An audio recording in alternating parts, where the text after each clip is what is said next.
So we're just going to walk through. So this is the second half of us looking at analysis by division. And this week we will be spending some time looking at some of the more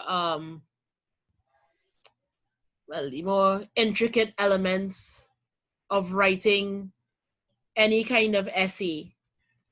Writing a thesis statement, writing the outline, sentence construction, conjunctions, and other connecting words, and on a larger scale, how we look at transitions and flow, building transition and flow in a paragraph and in an essay. There's also information on different punctuation. So we have comma rules, semicolon, colon, dashes, parentheses, all of which are used in specific ways to join things together, to demarcate ideas and clauses. And I'm not sure how far we'll get in. We might not get all the way to punctuation. But that it's up on Canvas, so you can review punctuation on your own. And I will assume that you've reviewed punctuation while I'm marking your punctuation whenever you write. So it will show up. It will show up whenever you have graded assignments. I will know if you have not read the information, if you need clarification, because it will show up in your writing. Okay? So I'm just going to, we have a good compliment. I'm going to start, and we'll just go through as far as we can what's on Canvas. You can ask questions during, or if you want to jot down questions and wait till the last half hour to have a general round of questions. It's up to you, right? So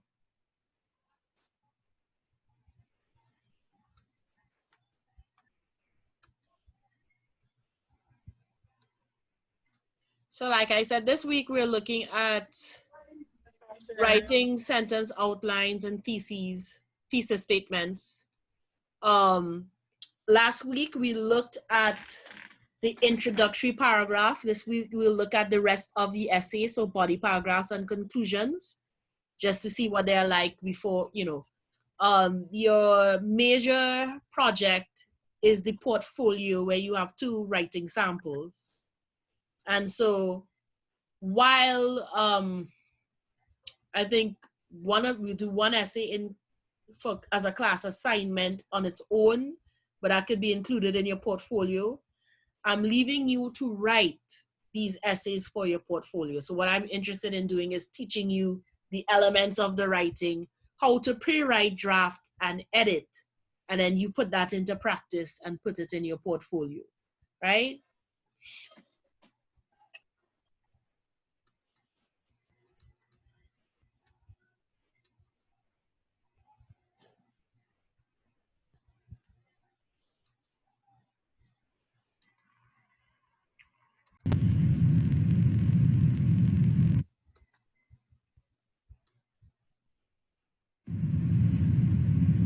Let's talk about thesis statements.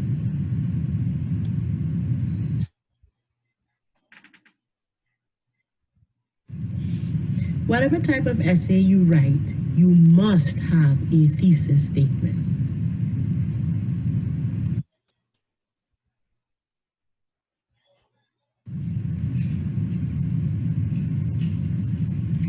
Usually we think of thesis statements for more complex essays, like research papers and even dissertations. Basically, a thesis statement is 1 or 2 sentences which identify your topic, your main idea, and your purpose, or why you're writing. You see, your thesis statement is your legend. It makes your paper mappable and easier to follow. It is the main idea of your essay.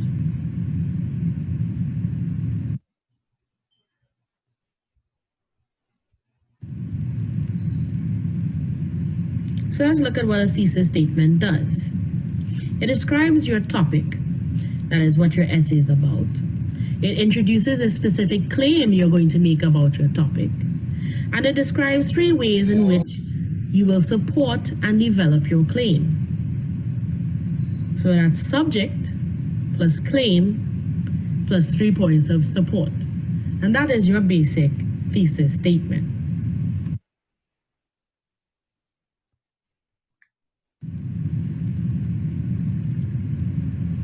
Akin to a pronouncement, such as violent video games should be age restricted, or the legal drinking age should be raised, a claim is your opinion of your topic.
When it comes to support, typically after the claim you will state 3 supporting phrases or clauses. Each supporting phrase or clause becomes a topic sentence in your essay.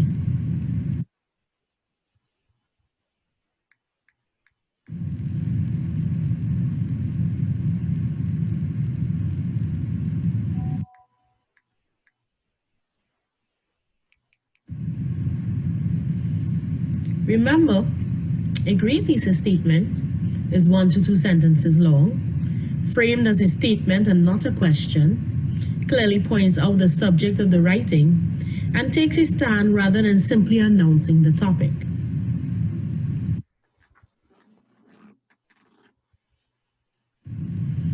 To begin, start with the question. When you answer the question, that is your thesis.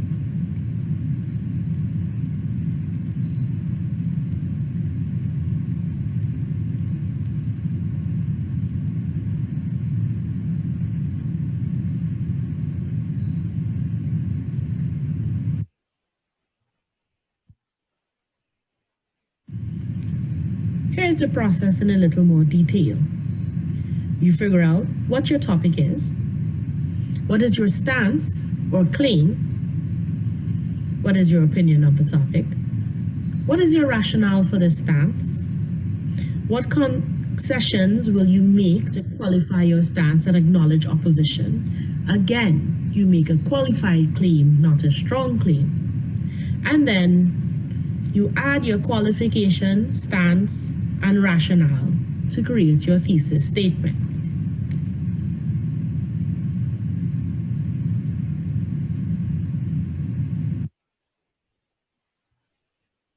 Excuse me, miss. Here are some examples of weak. It has like some gray stuff on the screen and I'm not really seeing.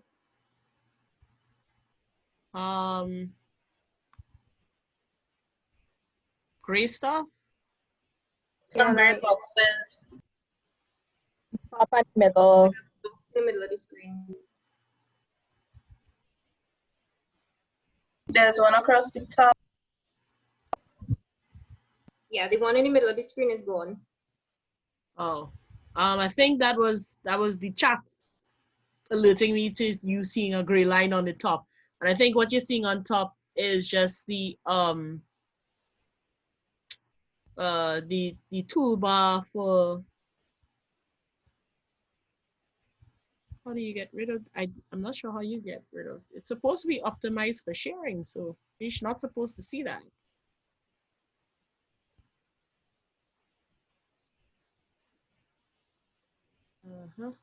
All right. Is it gone? It's in the middle. In the middle. I don't know. still seeing it. It's gone. Everything gone now. Okay. The thesis statement can be too broad. Cats make great pets. Why bother writing about that?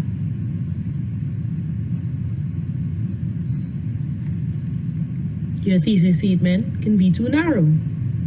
Cats make great pets because they are fluffy.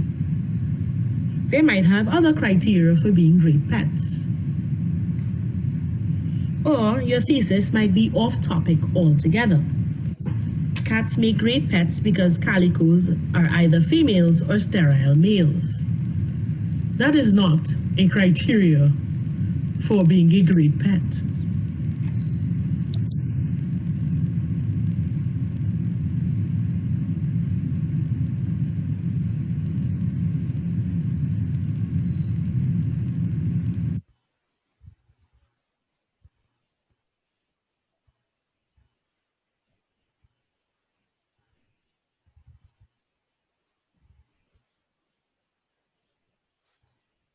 So let's take another look at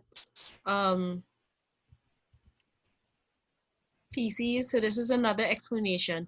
You might notice that the two explanations lean more towards argumentative writing than expository writing. And so to point out the main difference, in expository writing, the intent is to explain. Argumentative writing is the intent to explain, to convince somebody of a position or a side, right? So that's the main difference. And we could talk about that a little bit more.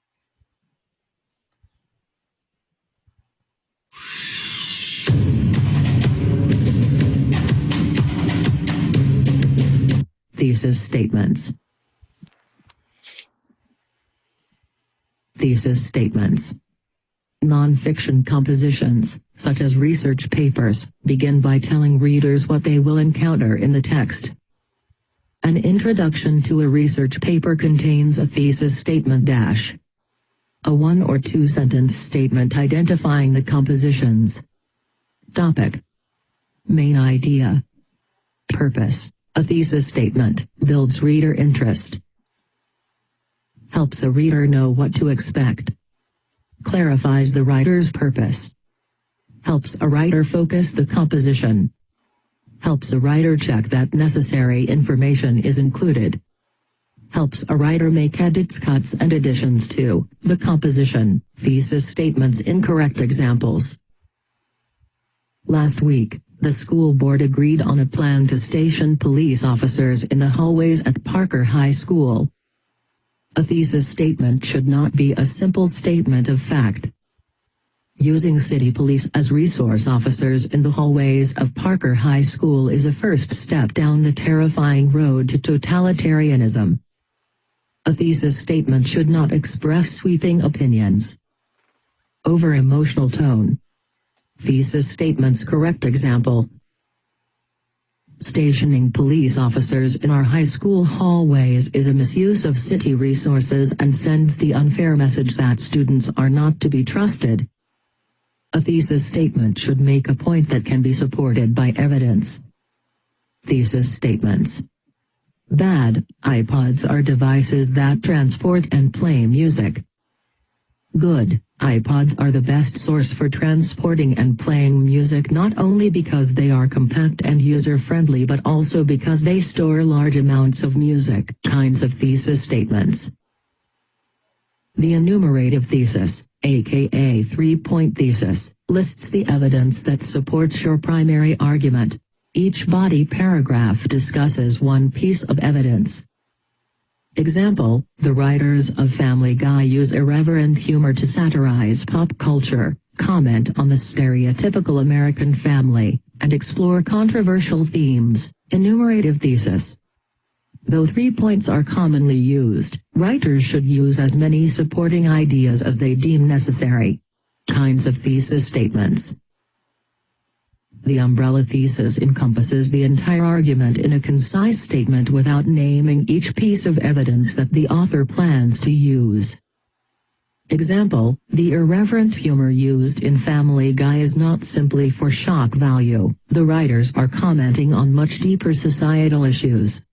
How to develop a thesis statement. Think deeper. After writing a thesis statement, ask yourself, so what? Example, Family Guy is a humorous television show. So what? Revision, Family Guy is entertaining because of its controversial humor. So what? Revision, the irreverent humor used in Family Guy is not simply for shock value. The writers are exploring much deeper societal issues. Ways to expand your thesis. Say why. For many student writers, procrastination is based on fear. This fear keeps students from improving their writing because they do not take the time to fully develop their ideas. Ways to expand your thesis. Say why your audience should care. Students should understand that worrying about grammar and spelling too early in the writing process will actually lead to a poor essay. Ways to expand your thesis. Say how. English teachers often overwhelm students by giving them too many tasks to think about when writing essays. Ways to expand your thesis. Make specific comparisons. The key difference between writing in high school and writing in college is that your ideas become more significant and complex. Therefore, college freshmen have to learn to think critically. Ways to expand your thesis. Make an evaluation. My high school teacher's insistence on teaching me the 5-paragraph essay has actually hurt my writing skills. Consider the consequences. If students do not find ways to think deeper and more critically, they will never learn to fully develop their ideas. Topic sentences. Just as the thesis statement tells the main argument of your essay, topic sentences state the main idea of individual body paragraphs and directly relate to your thesis. Topic sentences provide support for your argument and direction for your reader. The solar system analogy. Just as the Sun is the center of the solar system and orbited by the planets, topic sentences revolve around your thesis statement, the center of your argument. Thesis. Topic sentence.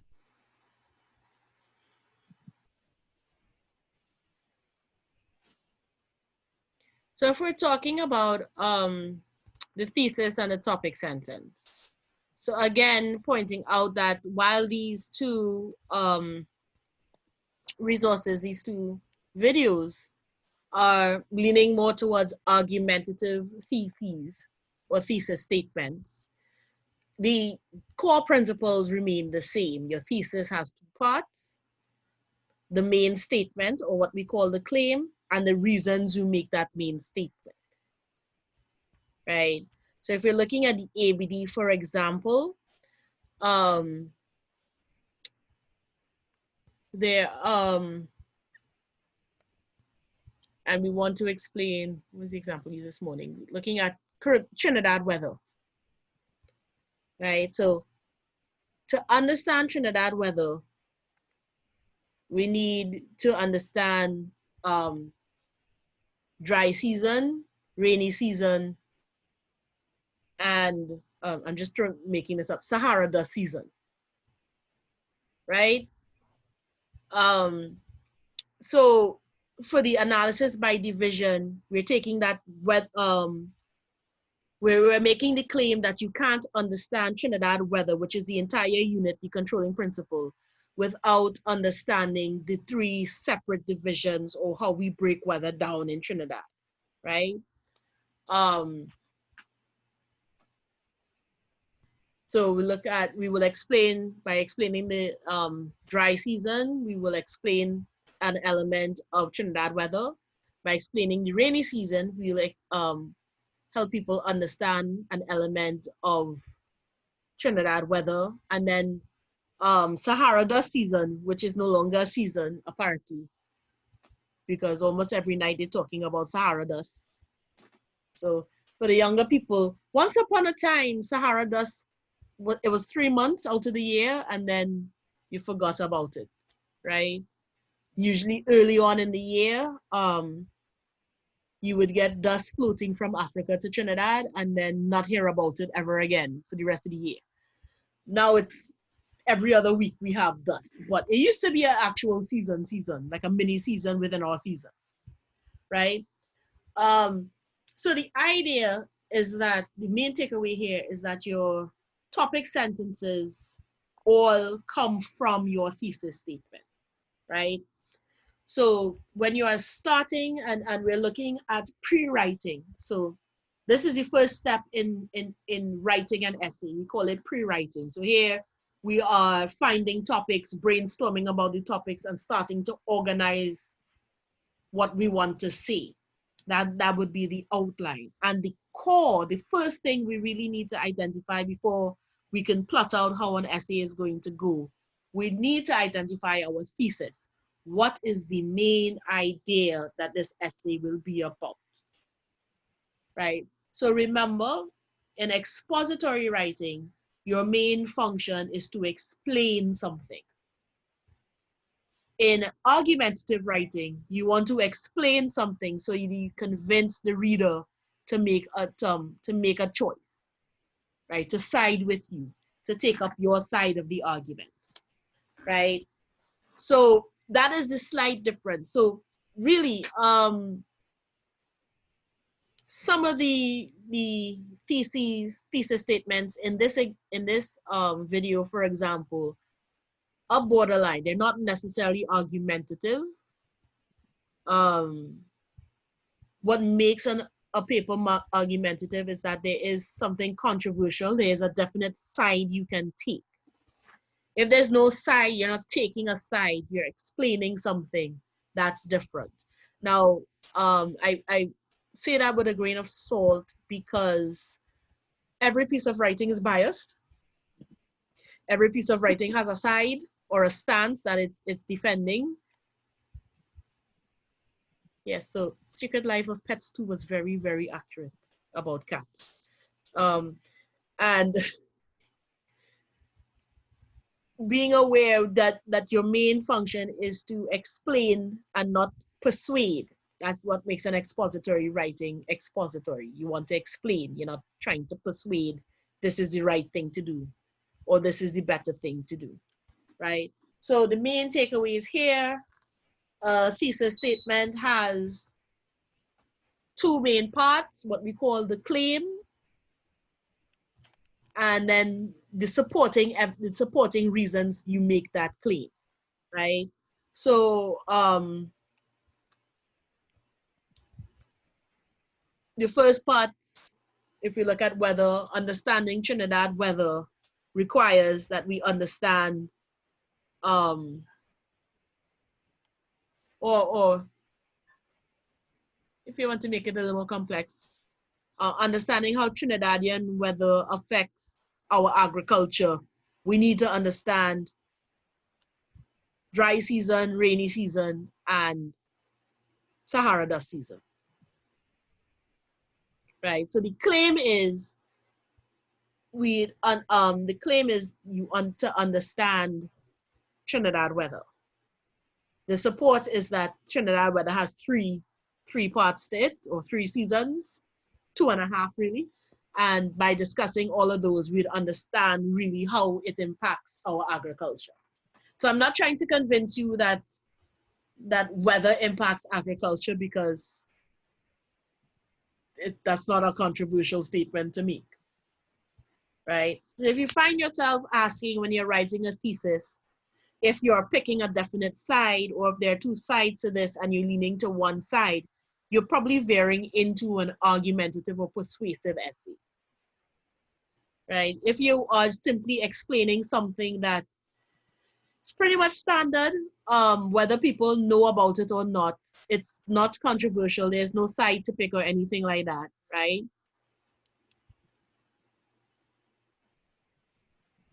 I hope I remember that question in the chat to come back to it. So try, the function here is to explain. So your thesis should lead to an explanation, not picking a side.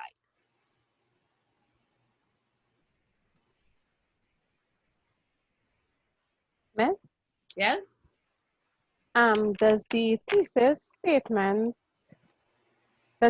has to be a certain length? Once you do both parts, that's it, right? They don't have to be a certain length. Just one complete sentence. I know in the video, this is me acquiescing, this is me making a concession.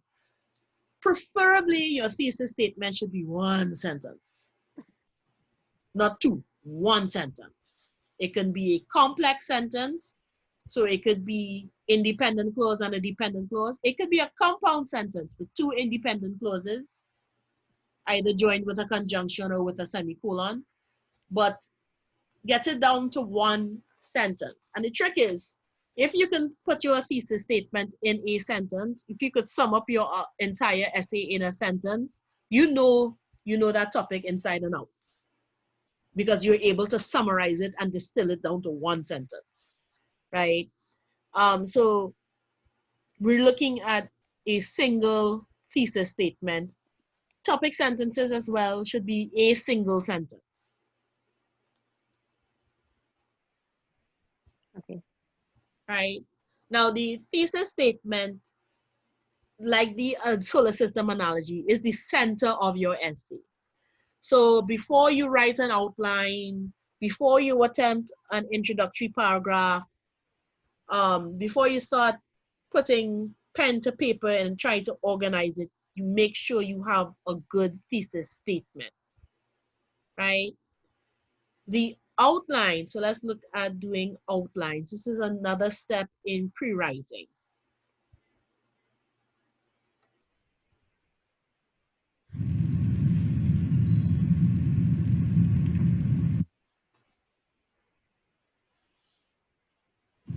Let's talk about outlines.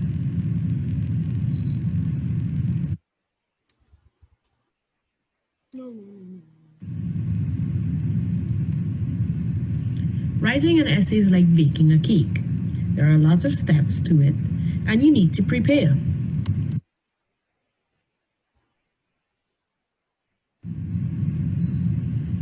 An outline is like your recipe. It tells you when to add your ingredients and how to mix them together.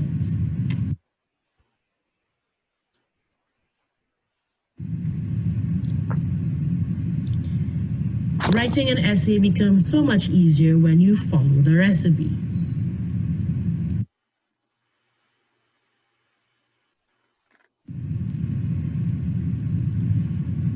This is an example of a pre-writing exercise to plot out your essay. This would be a brainstorming activity where you gather all the thoughts and information you have for your introduction, your body paragraphs, and your conclusion, and you plot them all together.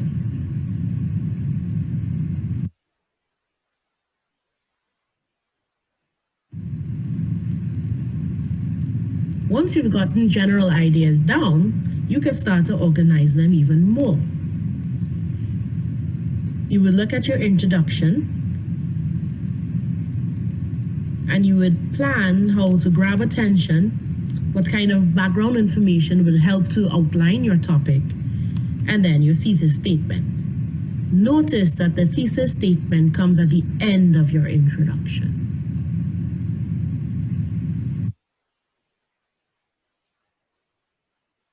When you've done that, you can plot out your body paragraph. You will come up with your topic sentences based on the supporting details you put in your thesis. Each support becomes its own topic sentence for its own paragraph. Make sure your topic sentence is a complete sentence.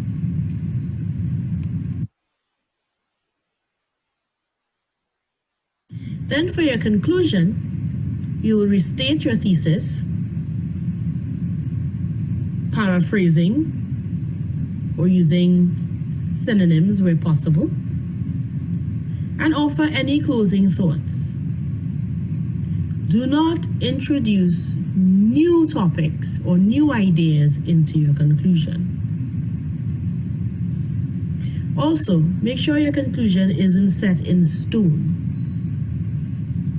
Do not assume that at the end of your essay, there will be no further investigation or conversation about your topic.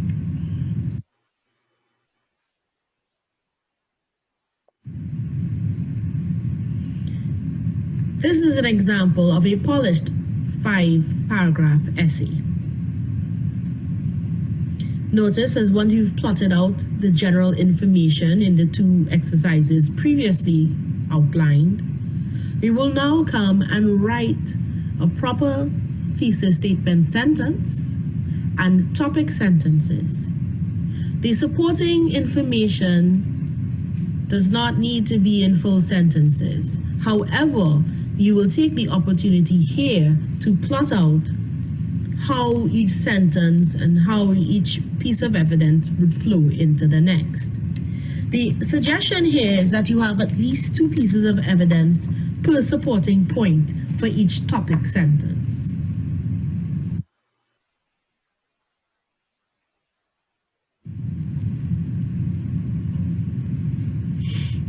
You will follow the same process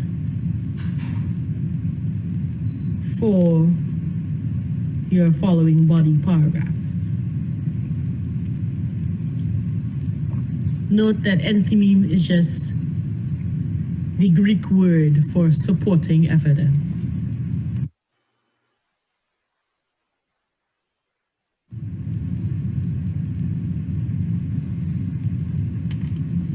In a formal outline, you do not need to outline your conclusion. Also note that a 5-paragraph essay outline can be expanded for larger projects. For example, if you are writing a thesis or a dissertation, each paragraph can then become a chapter. The supporting sentences would become paragraphs in that chapter. Now you can go out and try writing your own outlines.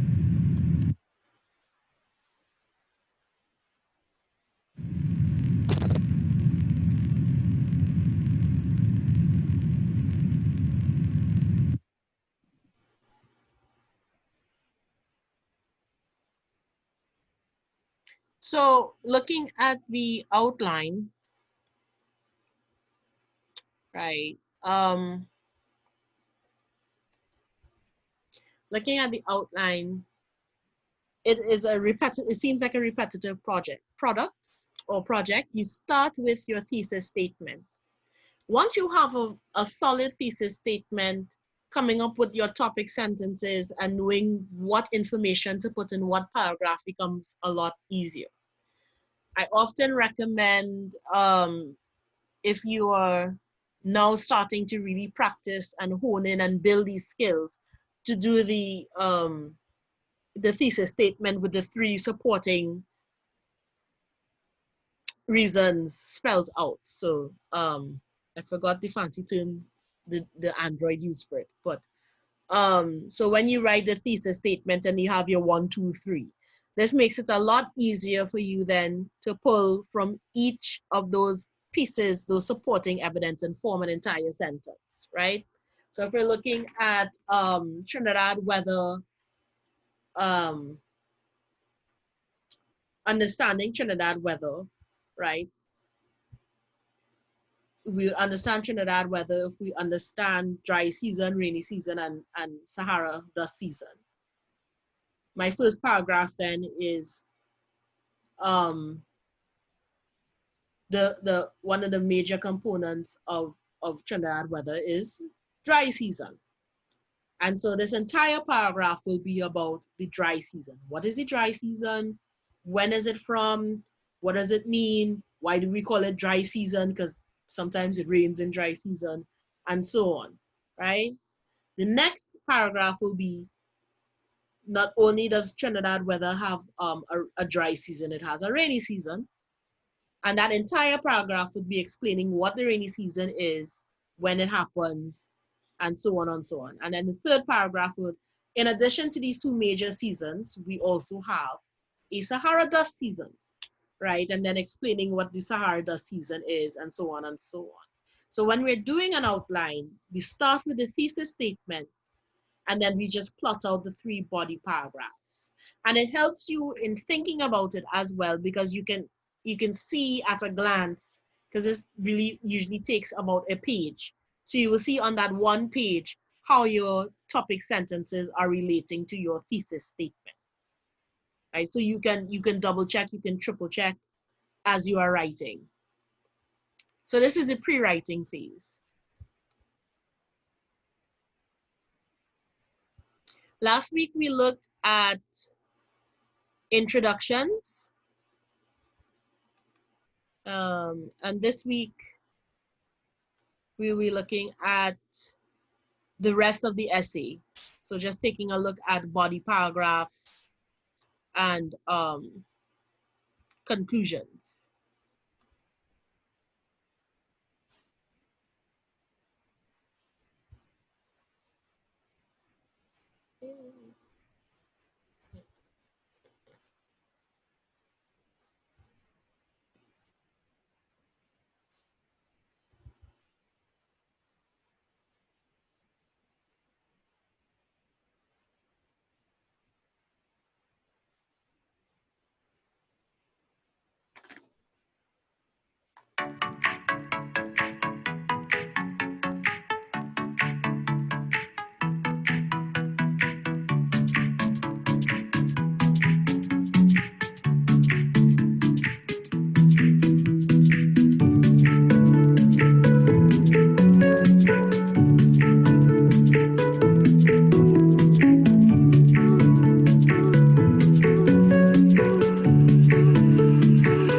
Right, and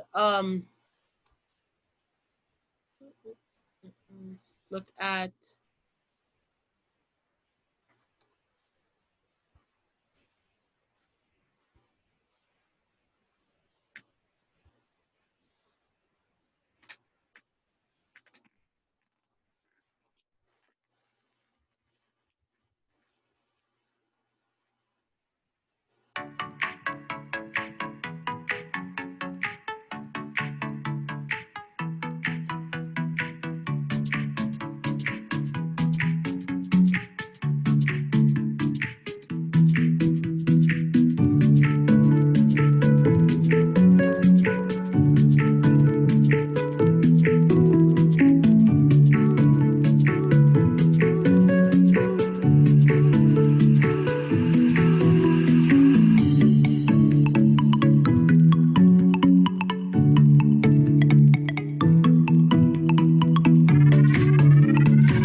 So as you can see from the two videos, when we talk about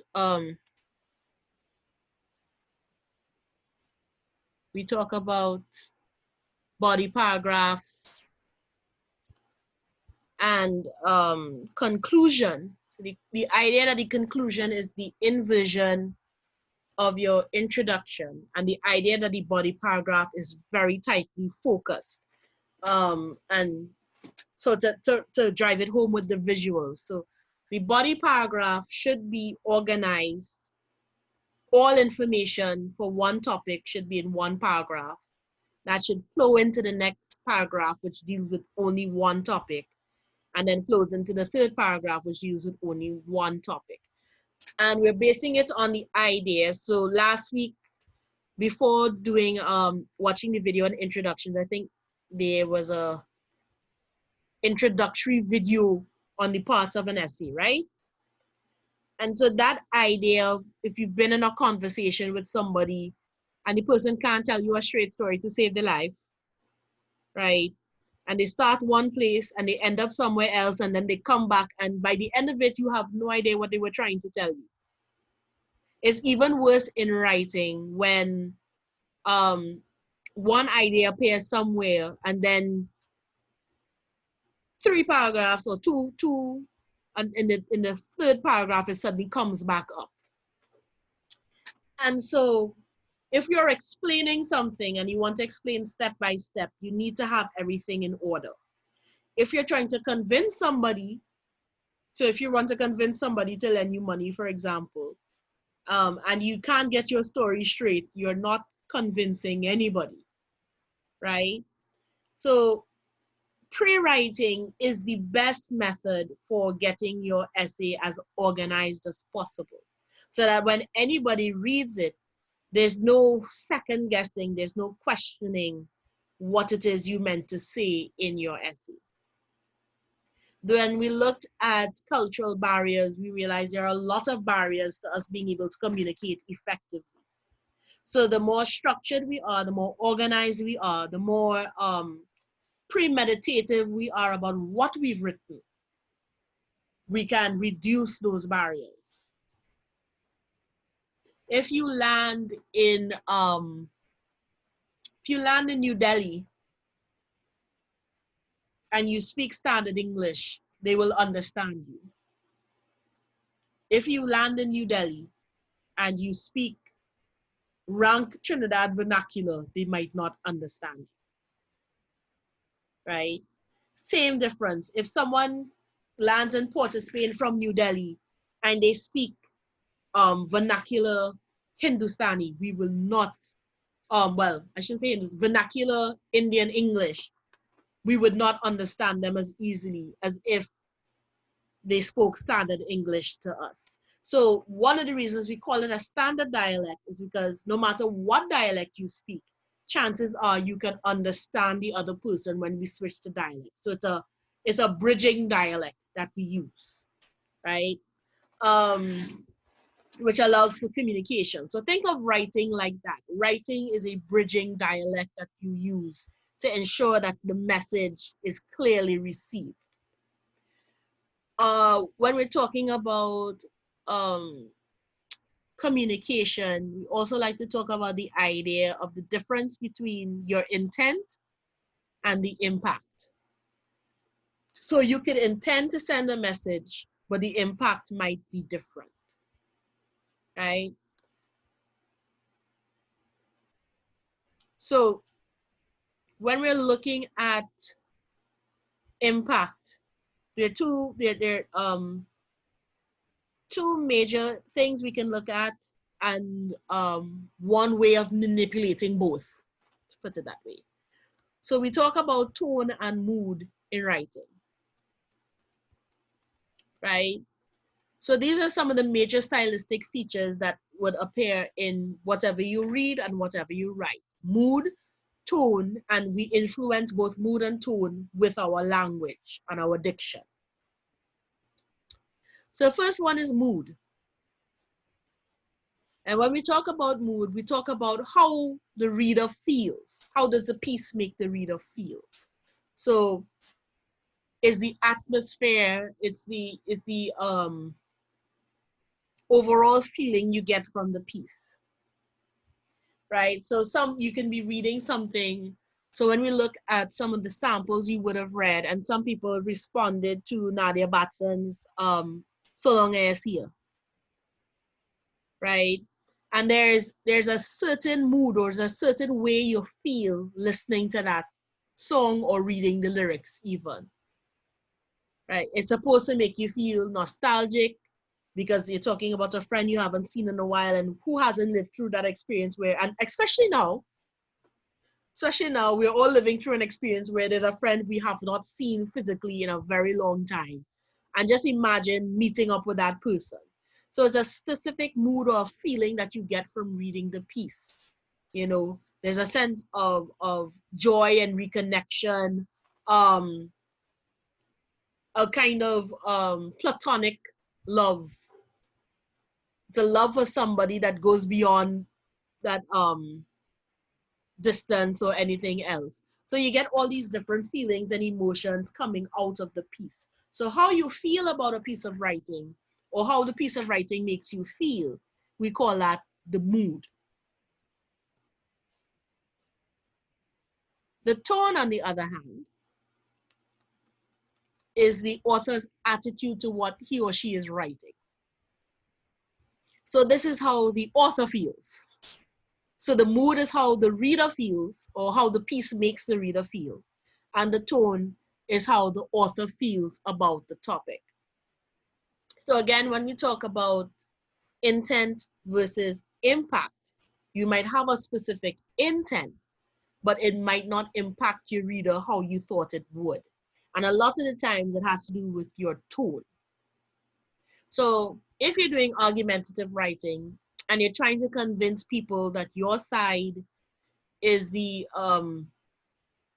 more logical side to choose, but you are constantly using a sarcastic tone when discussing opposing views, you actually come off less credible.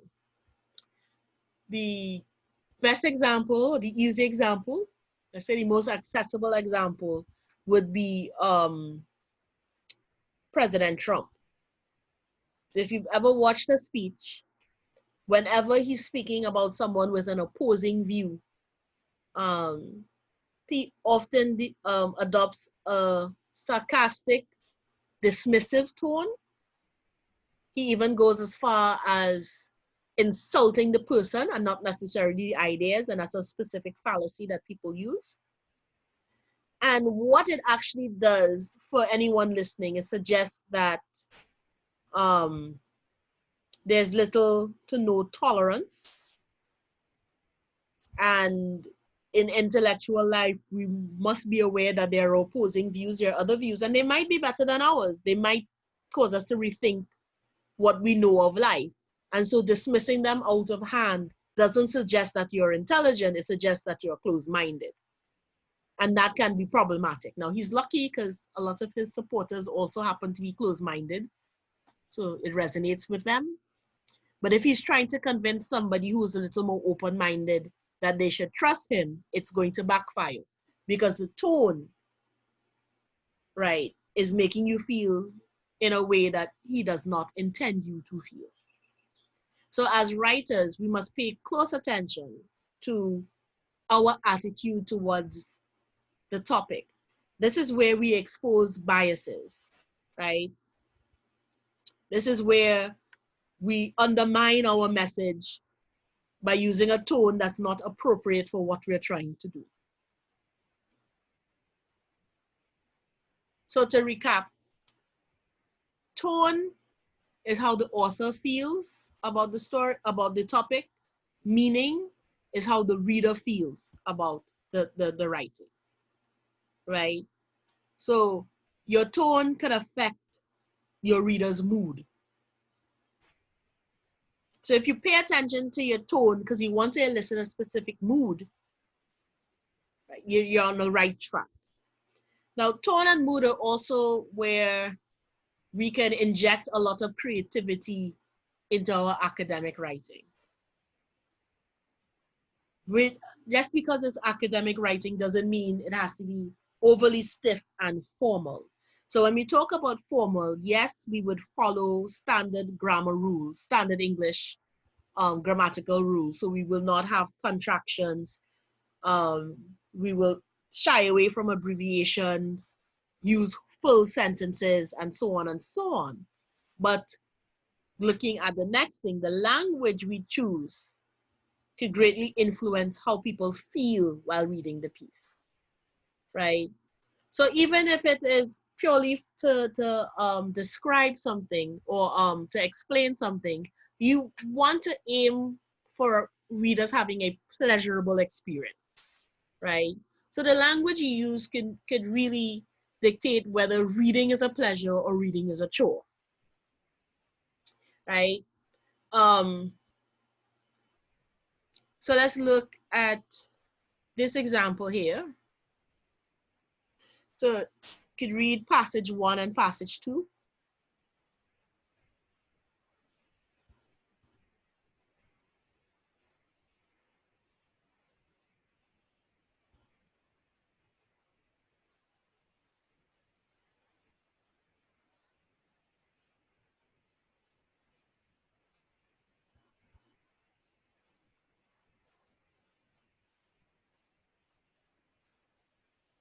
So with passage 1, does this sound personal or impersonal? Personal. It sounds personal.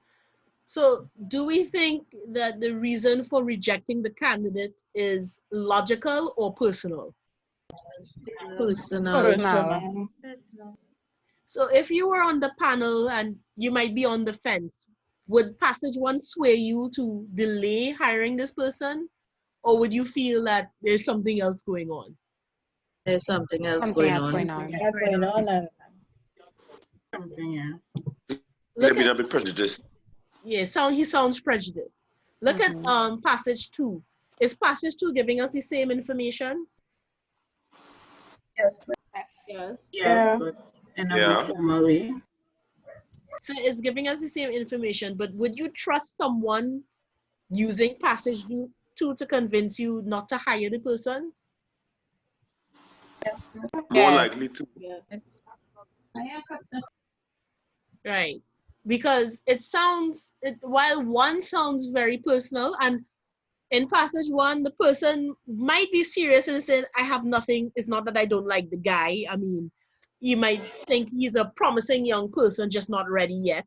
But the language makes it sound, especially, when you're trying to convince somebody, you have nothing against somebody or something, and you actually say it's not like I have anything. The Italian joke, the Italian American joke is an Italian American will tell you no offense, and then say the most offensive thing to you, as if saying no offense actually makes it not offensive. And it's kind of the same principle here. It's not that I don't like the guy, suggests that you actually don't like the guy. So the language here, the tone, everything would give the reader or the listener a certain mood. It will have a certain effect. Not the intended effect, because the intended effect is let us delay hiring this person or promoting this person. Right? The other thing to look at in language is choosing our words. And just because the word is bigger does not mean it's better. Right? Now, for most of you, if you're writing on Microsoft Word, and if you right-click the word, you get the thesaurus, right? You could get a list of synonyms. You all know that? Yes, miss. Yeah. Right. Now, the trick here is the lower down the list it is, the less like the word you're trying to replace. It is less like the word you're trying to replace. So the higher on the list, the closer it is in meaning to the word that you're trying to replace. And so even if you come up with the largest synonym, that synonym might carry other meanings that you do not intend your reader to pick up, right? Worse yet, if you use large words incorrectly, rather than proving to your reader that you have a command of vocabulary, it proves that you do not. And I could give this personal example. I remember I was writing a paper, and I have a bad habit of just picking up words from reading, and so I don't always go to the dictionary to affirm the meaning. So I wrote a paper and I said, yes, penultimate, because I found penultimate sounded more impressive than ultimate, right? So we know the word ultimate, and you've heard the word penultimate. But the pen in penultimate means second to. So penultimate is the second to last stage before something happens. Ultimate is the final thing. I wanted to say ultimate, but I thought penultimate sounded more impressive, so I said penultimate. And of course, what I revealed to my reader was that I don't know the words as well as I think I do, right? Otherwise, I would have just said ultimate. So sometimes when we're trying to impress with big words, we end up doing the exact opposite and telling our readers we don't know what those words really mean. So be very careful when you're using synonyms that you're not just using it because it sounds big and impressive. You know exactly what it means. You know all the connotations that come along with that word. One of my favorite examples, pet peeve really, is that they like to call students cohorts. I don't know if you've come across that, if they call you a cohort yet. So they will call, you will be the class of 4 years, class of 2024, right? It's 4-year program, right? Or is it a 3-year program? 5 years. 5 5. years? So class of 2025, right? Yeah, something so. Not doing maths too properly. They will call you cohort. Now, a cohort, while it does mean group member, we have to think about the type of group we're talking about. When we say the word cohort, we think of someone plotting something. And when we think of someone plotting something, we never think of anything nice. Nobody plots to buy you a birthday present. They plan to buy you a birthday present, right? They plot to kill somebody. Cohorts are part of a plot. So I always thought it was interesting you call students cohorts. I'm like, what are they plotting to do, and am I in danger? As opposed to class or group, right? Class would be the most appropriate because we're in a school setting. So class usually is a group noun for people in an academic setting. But I notice in the Caribbean, they like to call people cohorts. I just find it funny. Not that it's completely wrong, but there are added connotations in the word cohort through word association, as well as its dictionary definition, right? So the term, and this is, oh yes, this is an example of what it describes. I love words like that, right? So when you continually misuse or overuse words, it's called a catachresis, right? So we were watching a show on Netflix, and the child liked to say it was simply sublime or simply perfect or something like that. And she kept saying it over and over, not always in the right context.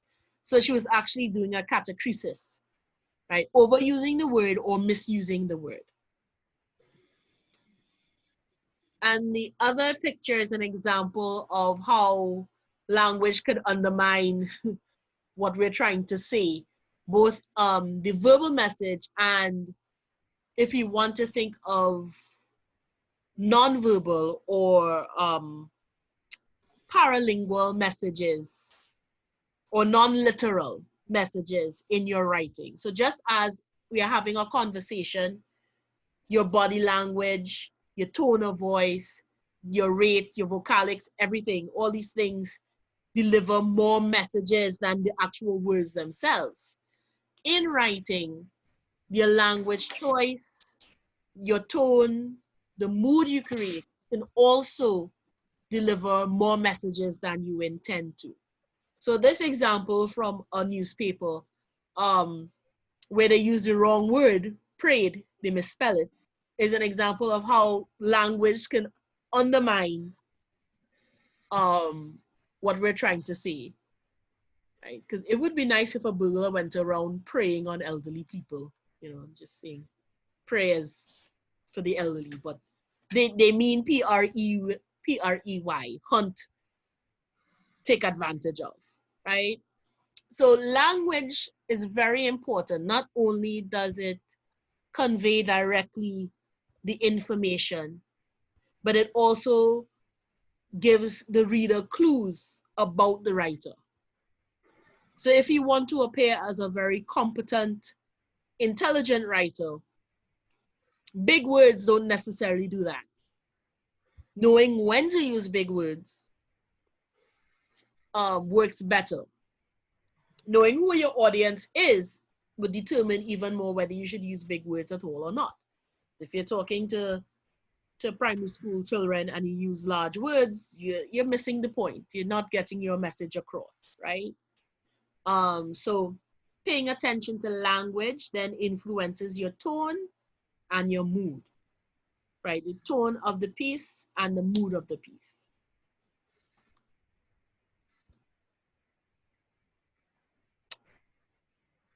Right? Those.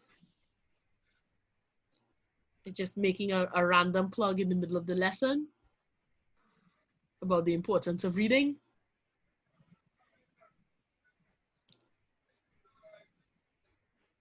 And I will stress here, not just reading nonfiction, but reading fiction as well. Very helpful. So the next thing we want to look at as we are in our pre-writing phase and we're looking at some of the more technical issues. These are a sentence construction, and specifically I want to look at sentence patterns, right? So I will watch the video. You know what, as a matter of fact, I will leave you to watch the video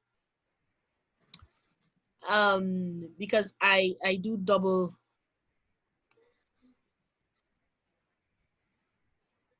I don't remember what that is. I do double duty. So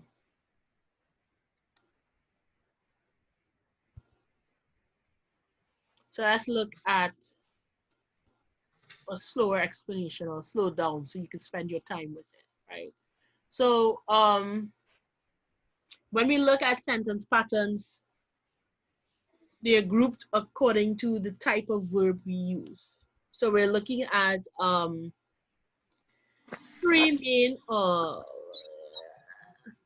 main types of verbs: linking verbs, transitive verbs, and intransitive verbs. We can further split up linking verbs into to be, which is a specific linking verb, and general linking verbs.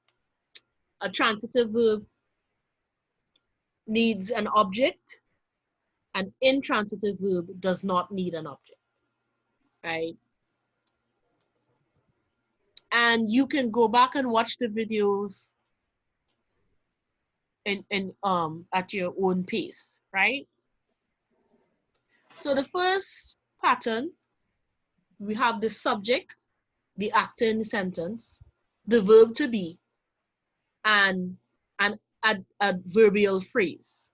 So an adverb or a phrase acting as an adverb. My friends are here. So my friends is the subject. Are is a form of the verb to be.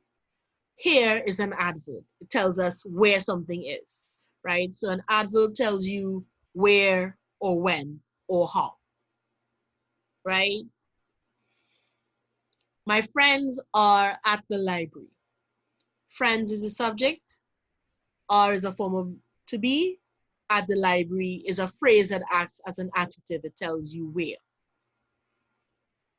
My birthday was yesterday. Again, birthday is your subject. Was is a form of to be. Yesterday is an adverb telling you when. So in the first pattern, it is a noun or a noun phrase. So my friends is a noun phrase. The most important information in that phrase is friends. Are to be verb, here, adverb.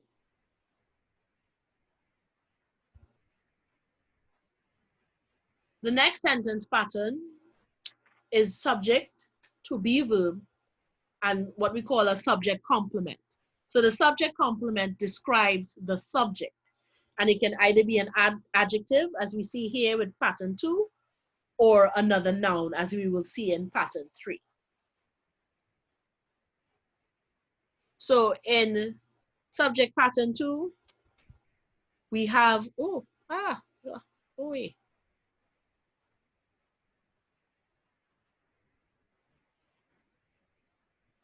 yes, are is a form of to be. So remember how to conjugate the verb to be. I am, you are, he, she is, we are, they are, you are, right? So in the first 3 patterns, we're specifically only using the to be verb. So any form of the to be verb, any tense. So in the second pattern, we're looking at the subject. So birthday, my birthday, will is a form, will be, sorry, is a future tense of the verb to be. Fun is an adjective. It describes the birthday. The supervisor was in a good mood today. So supervisor is your subject. Was is a form of the to be verb. And in a good mood describes the supervisor. And his clear tenor voice was quite lovely. So voice is a subject. Was is a form of to be. Lovely is an adjective describing voice.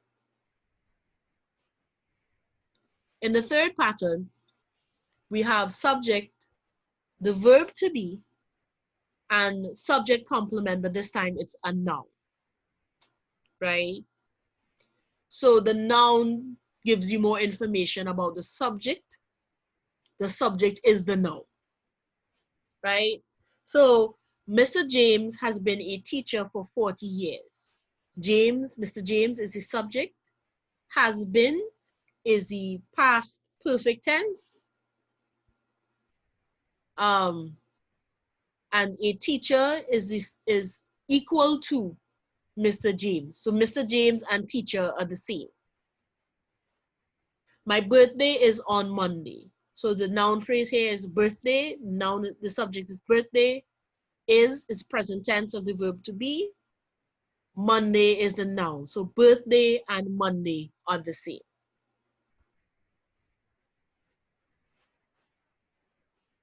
Right?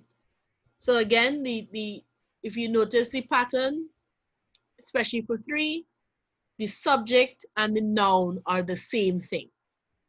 So subject and subject complement are the same thing, right?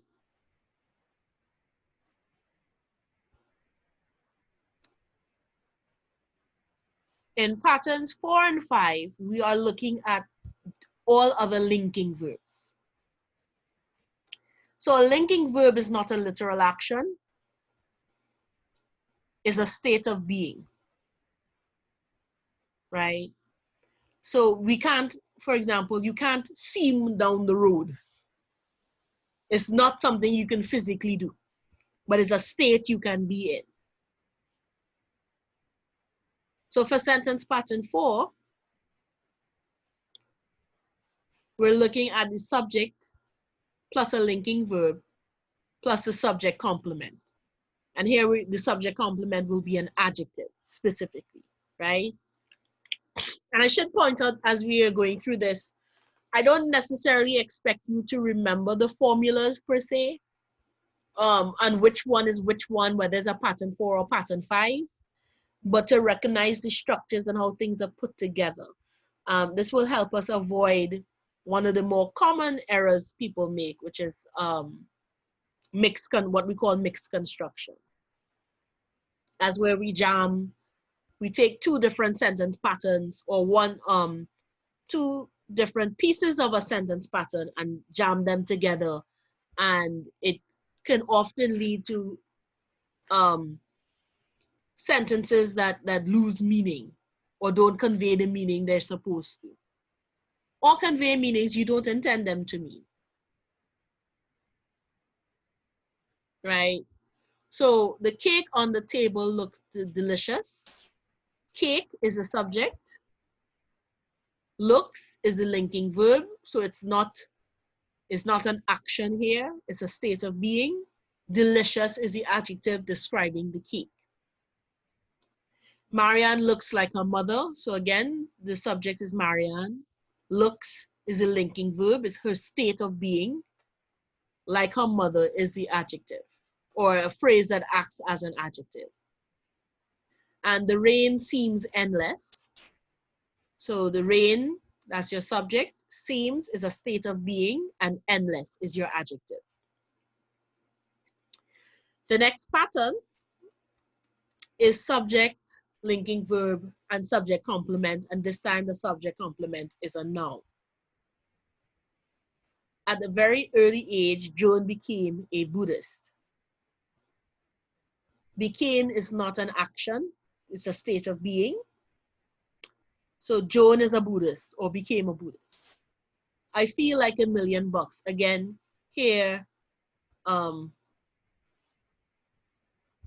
the arrow is pointing in the wrong place. Feel is not an action, feel is a state of being. So I feel like $1,000,000. So in both to be and the other linking verbs, the linking verb acts like an equal sign. So what is on one side of the linking verb should be equal to or related to the other side of the equal verb, of the linking verb.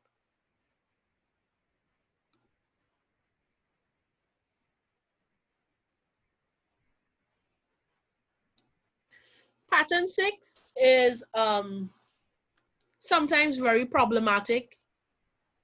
I've had problems in the past convincing people that verbs don't always need an object. Sometimes you can have a verb that does not need an object. Usually what follows that verb is an adjectival phrase or an adverbial phrase. It has no object. It's not acting on anything, right? So remember, standard verb, a regular verb is as we used to say, or we learned, is an action word. It's an action taking place. So the subject does the action, the object receives the action. Sometimes in a sentence, there's no object to receive the action, right? So, for example, in a few weeks, my cousin will arrive, right? So will arrive is an action. It's something you could physically do, but it's not acting on anything. So there's no object, right? If you look at it deeply, in a few weeks, is not being acted upon. So we can't think of it as an object misplaced or otherwise. It is an adverbial phrase telling us time, when something will happen. So when your cousin will arrive, in a few weeks. Even if we make the sentence longer, in a few weeks, my cousin will arrive with my uncle. Arrive does not act on the uncle. The uncle is not receiving the action of arriving. Nothing receives the action of arriving. It's a physical action we do, but it's not acted out on anything. So it does not need an object, right? So other examples, I slept, right? Sleeping is an action, but you're not acting on something. Nothing is receiving that action. So you can ask yourself, what is the question that is being answered? Is it completely answering the question? If just having a subject and a verb completely answers the question, then it's most likely an intransitive verb and it's a complete thought. If it leaves out something and you must ask a further question, then it's probably a transitive verb and needs an object.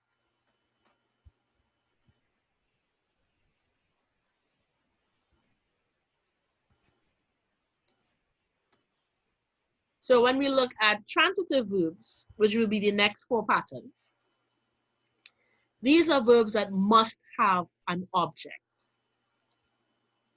right?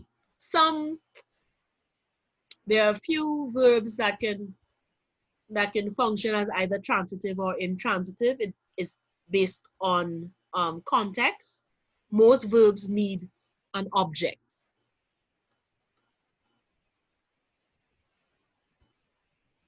So in 7, we have a subject, transitive verb, and a direct object. So the direct object is directly receiving the action or being acted upon, right? So the archer shot an arrow into the target. So the archer shot an arrow. The arrow is what is being acted on, so that's your direct object. Archer is your subject, shot is your verb. If we said the archer shot, it would not make sense. We need an object for it to make sense. Boise caught the fish.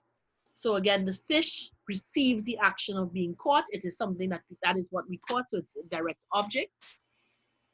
If we said Boise caught, is an incomplete thought. It would not make sense. It needs an object. A little more complicated. Subject, transitive verb, indirect object, and a direct object. So if the direct object is what is being acted upon or what receives the action, the indirect object is not the first thing or the main thing that receives the action, right? So in this example, we can say Smithers gave a raise. What he gave was a raise. So the raise is the direct object. Smithers gave the employees a raise. Right? He didn't give the employees to something. He gave something to the employees. So they don't receive the direct action. They benefit from the action, if you want to look at it that way, right? So Smithers gave the employees a raise. We can switch this around to Smithers gave a raise to the employees. So the deeper question we're asking is, what did Smithers give? He gave a raise. Who did he give the raise to? The employees. So what is directly acted upon is your direct object. What is indirectly or secondary to the action is your indirect object.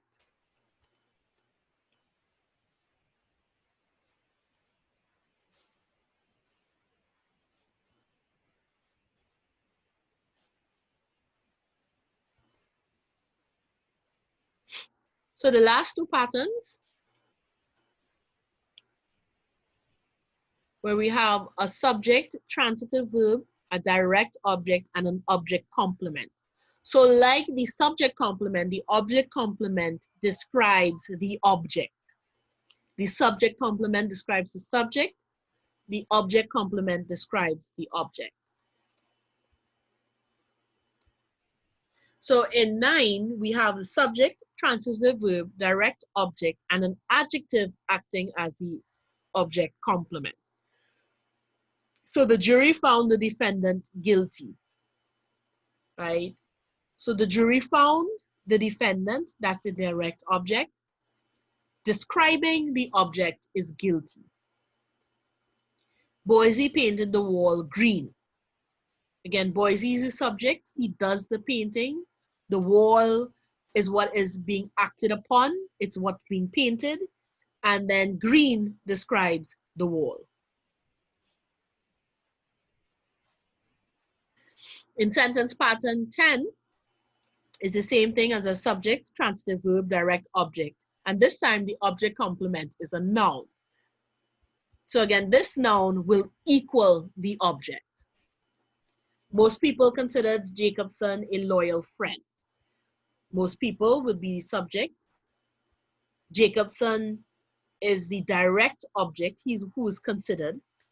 And a loyal friend is also Jacobson. So it describes Jacobson. Notice there's no verb between Jacobson and a loyal friend. So for this pattern, you only have one verb, and really a sentence should only have one verb, right? Should have a main verb. Mary thanked Mildred, her mom. Mildred and her mom is the same thing, right? So Mary thanked her mom, Mary thanked Mildred. It's supposed to have the same meaning. Any questions so far? So again, it's not necessary that you have to be able to say, well, this is sentence 10, this is pattern 10, or this is pattern 9. But getting the idea of the structure of the sentences and what goes where and how will help eliminate some of our grammatical errors.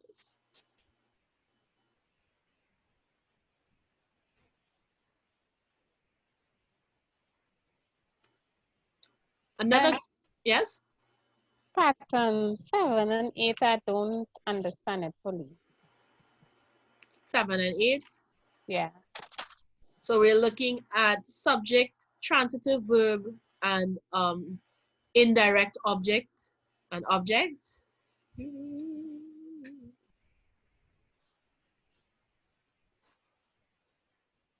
Right. Go back to 7 and 8.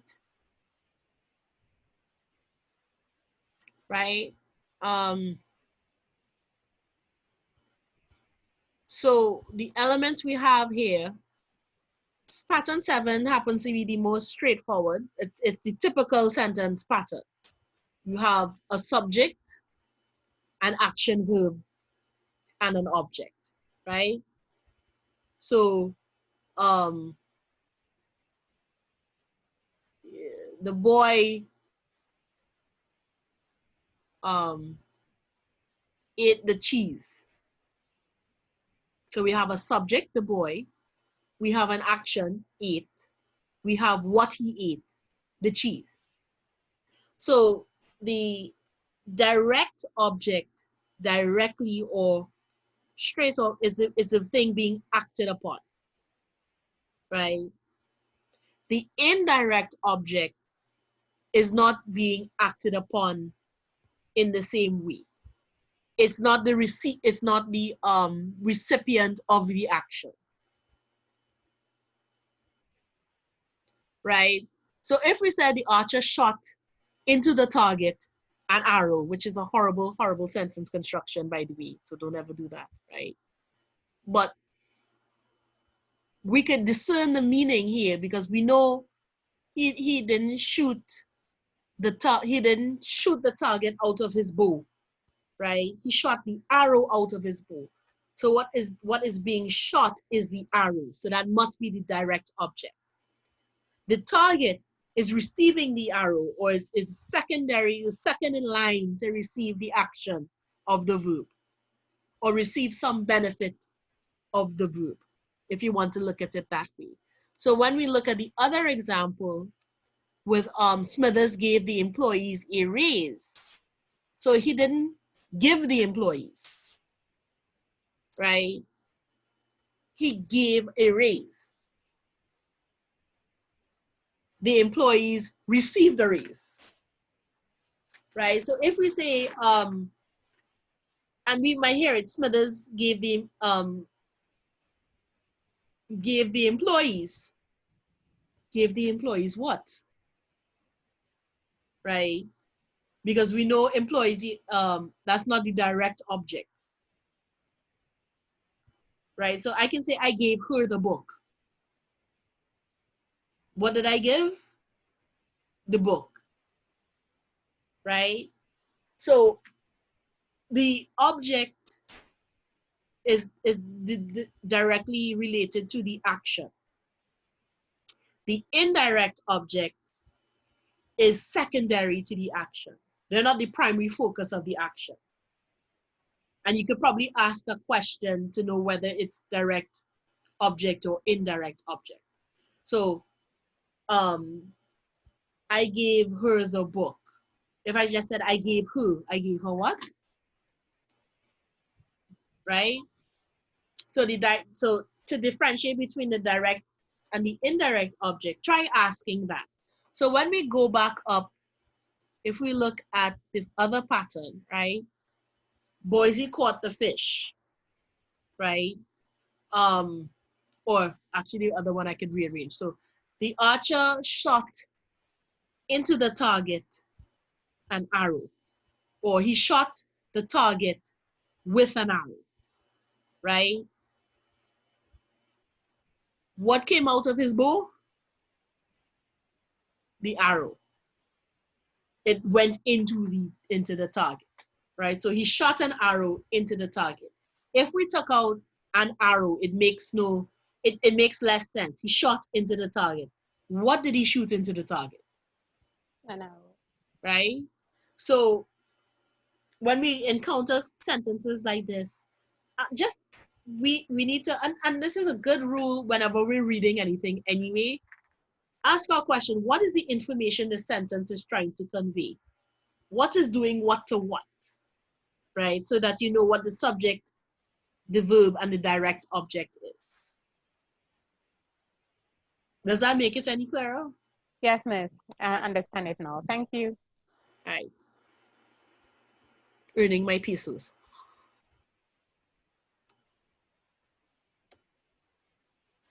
All right, so we will go and look at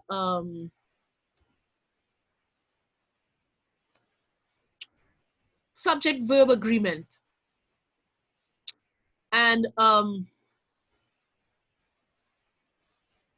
this is probably everybody at some point has been guilty of this, because it is an easy mistake to make. It's something we don't necessarily practice in speech, and so sometimes we miss it in writing.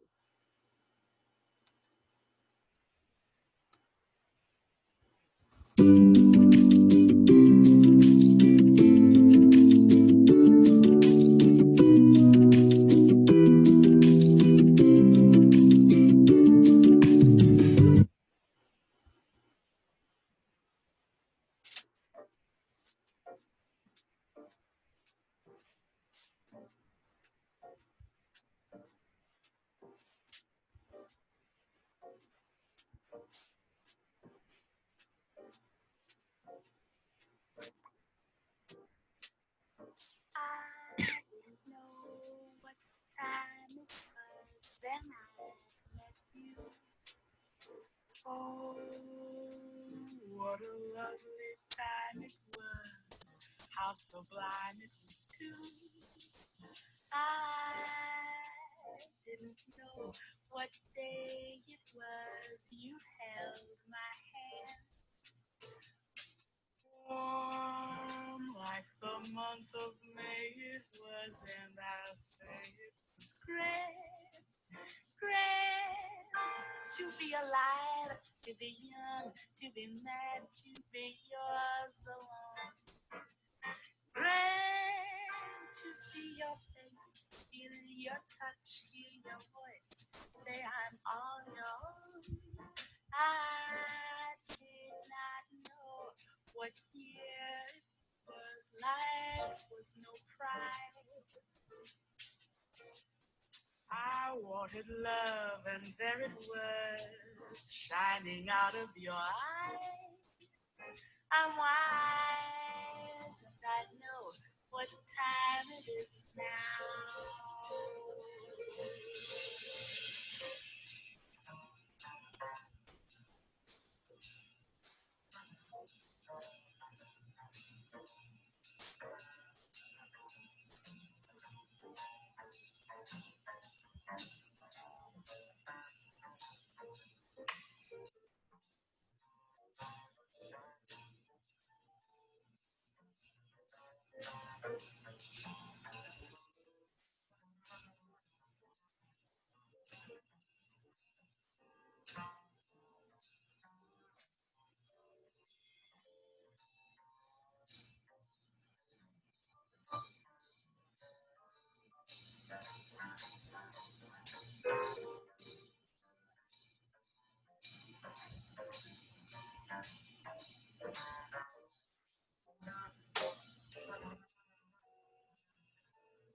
your face, hear your voice, feel your touch.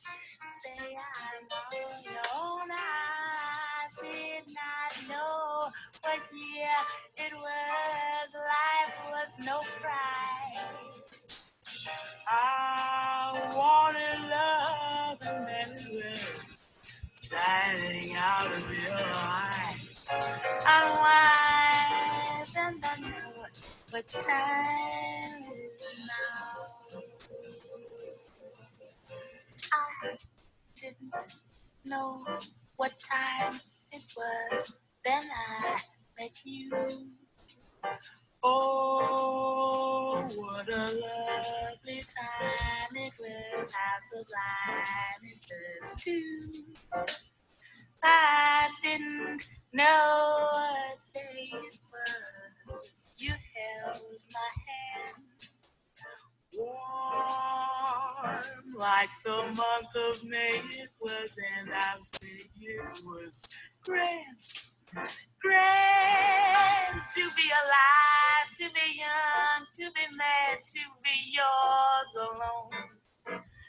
Grand to see your face, hear your voice, feel your touch, say I'm all your own. I didn't know what year it was. Life was no prize. I wanted love and there it was, shining out of your eyes. I'm wise and I know what time it is now.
So again, that is a common error that we make. And as you can see, there are actually some complex or convoluted rules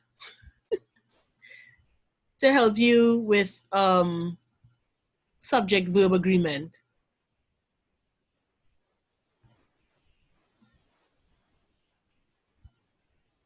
Right?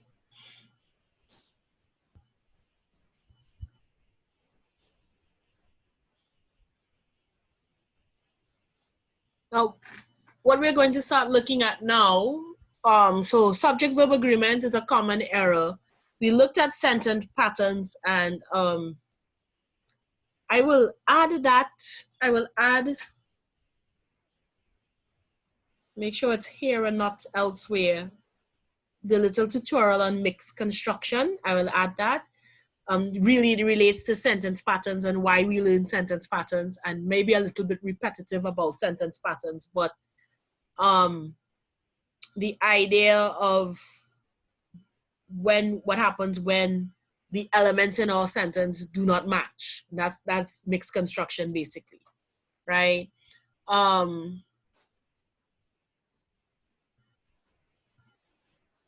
So we're going to now look at different making connections. So this first video looks at conjunctions and prepositions. And as a matter of fact, I will leave you to watch the video on your own. and watch it specifically on conjunctions.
Little moonlight can do.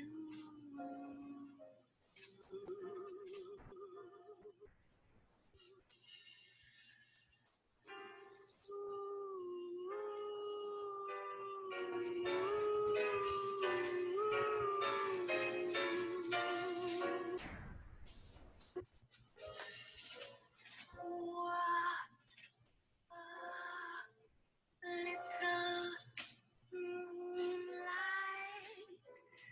can do to you. You're in love, your heart's a flutter, and all day long you only stutter, 'cause your poor tongue, it will not utter the words. Oh, what a little moonlight can do. Wait a while till that little moonbeam comes peeping through. You'll get bold, you can't resist him, and all you'll say when you have kissed him is, ooh, ooh, ooh, ooh, ooh, ooh, I can do. Ooh, ooh, ooh, ooh, what a little moonlight can do. You're in love, your heart's a flutter, all day long you only stutter, 'cause your tongue, it will not utter the words.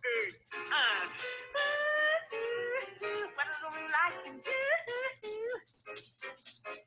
Wait a while till that little moonbeam comes peeping through.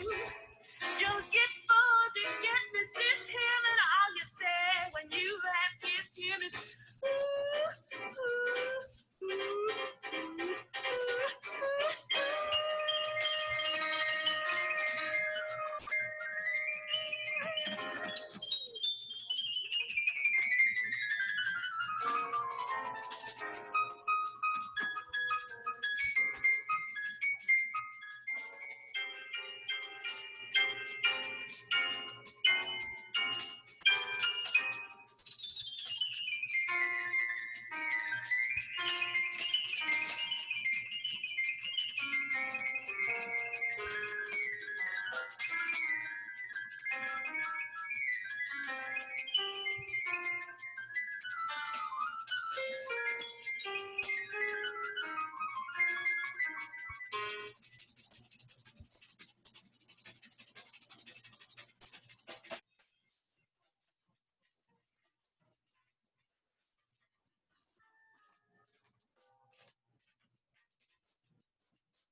So conjunctions play a vital role in how we make connections and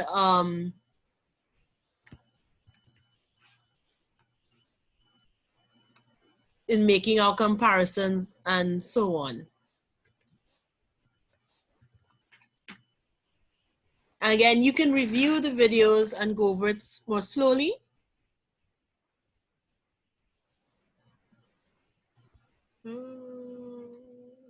Why is that there twice?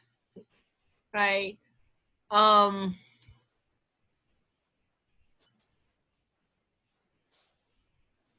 So the other thing when we're talking about flow, and I know we've passed the 90-minute mark, so bear with me. I hope we're not all turning to mush as I speak. So I think this will be the last thing we look at and then open up for conversation, because all the information is here on Canvas. So you can continue to review. I'm available for questions. But I'm overly concerned that we might be shutting down at this point. So this is the last thing, and then questions and comments. So we look at transitioning in two ways. We want to be able to transition from sentence to sentence. So if you want to think about it, conjunctions help us transition from word to word. Here we're looking at transitioning from sentence to sentence and then transitioning between paragraphs. Right? So the first thing, I can't stress this enough. So when we talked about the paragraphs and putting paragraphs together, we talked about grouping all your information together. Not just grouping all your information together, but making sure your information flows, interlocks, helps create the kind of mood you want, helps create the impression that you are in control of all your information. And that helps both expository and argumentative writing, right? So we want to look at how we link sentences together so that we get that nice flow, so that it is obvious that what the sentence is doing is answering what I call an expectation. So each sentence that we write creates an expectation. Buried in that sentence is a question. What are you going to tell me next, right? And you need to be in charge of what you're going to tell the person next. So doing an outline helps immensely with this, but also being able to use transition words and transition phrases appropriately helps you with this, right? So we want our sentences to be able to flow into each other. So if we look again at the example for,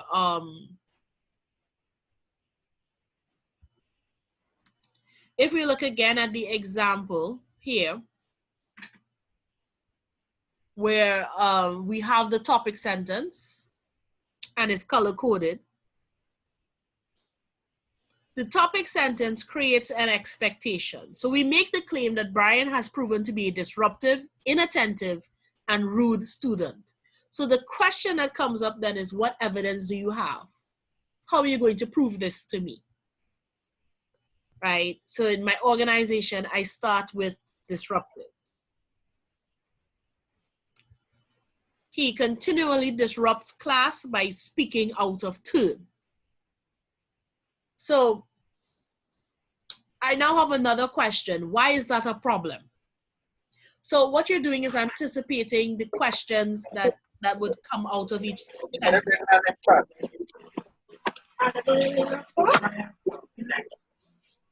Right? Oh, Jesus, Jesus, Jesus. What is that? What is that? Where is that you put it? This? Yeah. I didn't see. All right. Yes, thank you. Okay.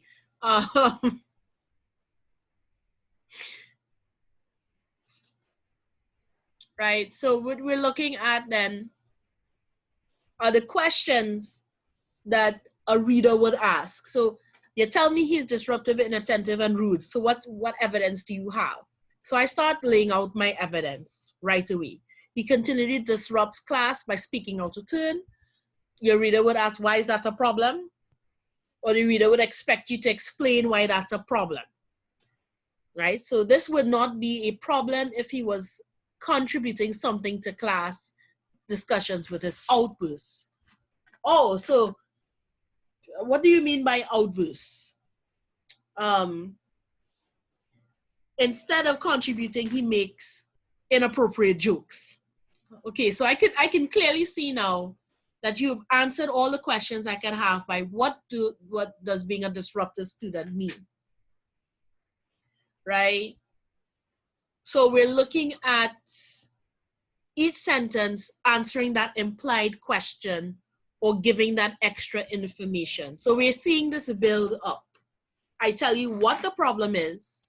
I tell you why it is a problem, right? And I even define or give you examples so that I clarify what I mean when what by outbursts, what I mean by it being a problem, and what I mean in general by him being disruptive. So we are creating a flow between the sentences. We could also look at using actual transition words. So where I'm jumping from one idea to the next in the paragraph, I'm actually going to use transition words to help ease that process, right? So if I had just gone,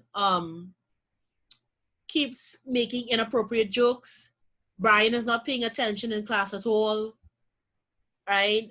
I often see him staring at his cell phone. Now, making inappropriate jokes and not paying attention, not the same thing. You can make inappropriate jokes and be paying attention. So I want to add the idea of not being attentive to being disruptive. So this also suggests, and that helps me transition from describing him being disruptive to describing him being inattentive, right? Because it does not logically flow that just because he's cracking inappropriate jokes that he's not paying attention. There are instances where students would be disruptive, but they are paying attention. So the disruption is coming from something else, not them being inattentive, not knowing what's going on. Now, I need to add rude, because you can be disruptive, you can be inattentive, but you don't necessarily have to be rude. So it's a third component I'm adding. So I want to use language that shows that I'm adding to my explanation. So he also interrupts. So he also helps me add the idea of him being a bully. So he also interrupts when other students are contributing, and often his interruptions are aggressive and insulting. So not only is he disruptive, he's aggressive and insulting. So I'm step by step explaining what I mean by my topic sentence, and I'm using transitions to create flow so that it doesn't seem disjointed. I don't seem to be missing anything between saying he's disruptive and he's inattentive, because those are not the same thing. And being rude is not the same thing as being inattentive or disruptive. So by using transitions and by creating flow, I am creating a certain feeling in my reader that we know what's going on. We are in control.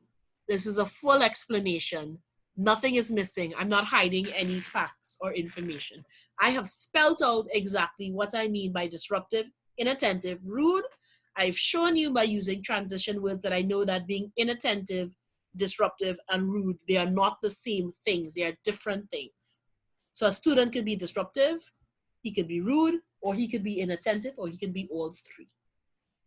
So doing that allows us to really control the information and how people process the information. So when we're writing, we're looking at creating flow and using transitions. so that the information doesn't come across choppy, so that when we read your paragraph, we know it belongs in that paragraph. You're telling me it belongs in that paragraph,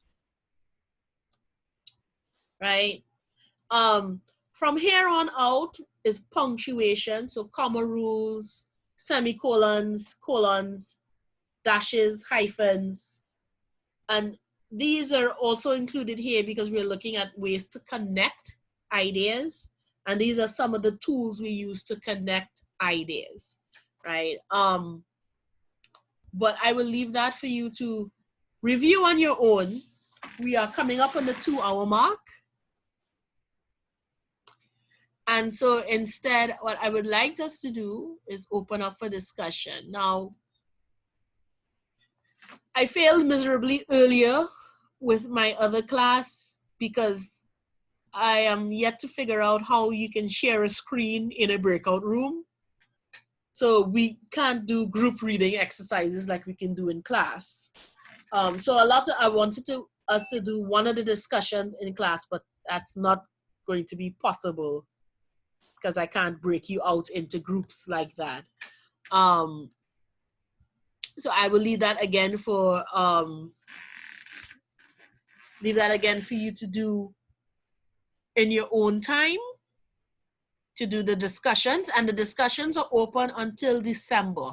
So discussions are a very useful way of practicing, talking with your colleagues, getting the ideas out and firmed up outside of class. So what I want to do now is open up for any general questions. Is there anything you want to go back over? Anything you want to spend more time on that we covered already this week? Or any major takeaways? So the floor is now yours.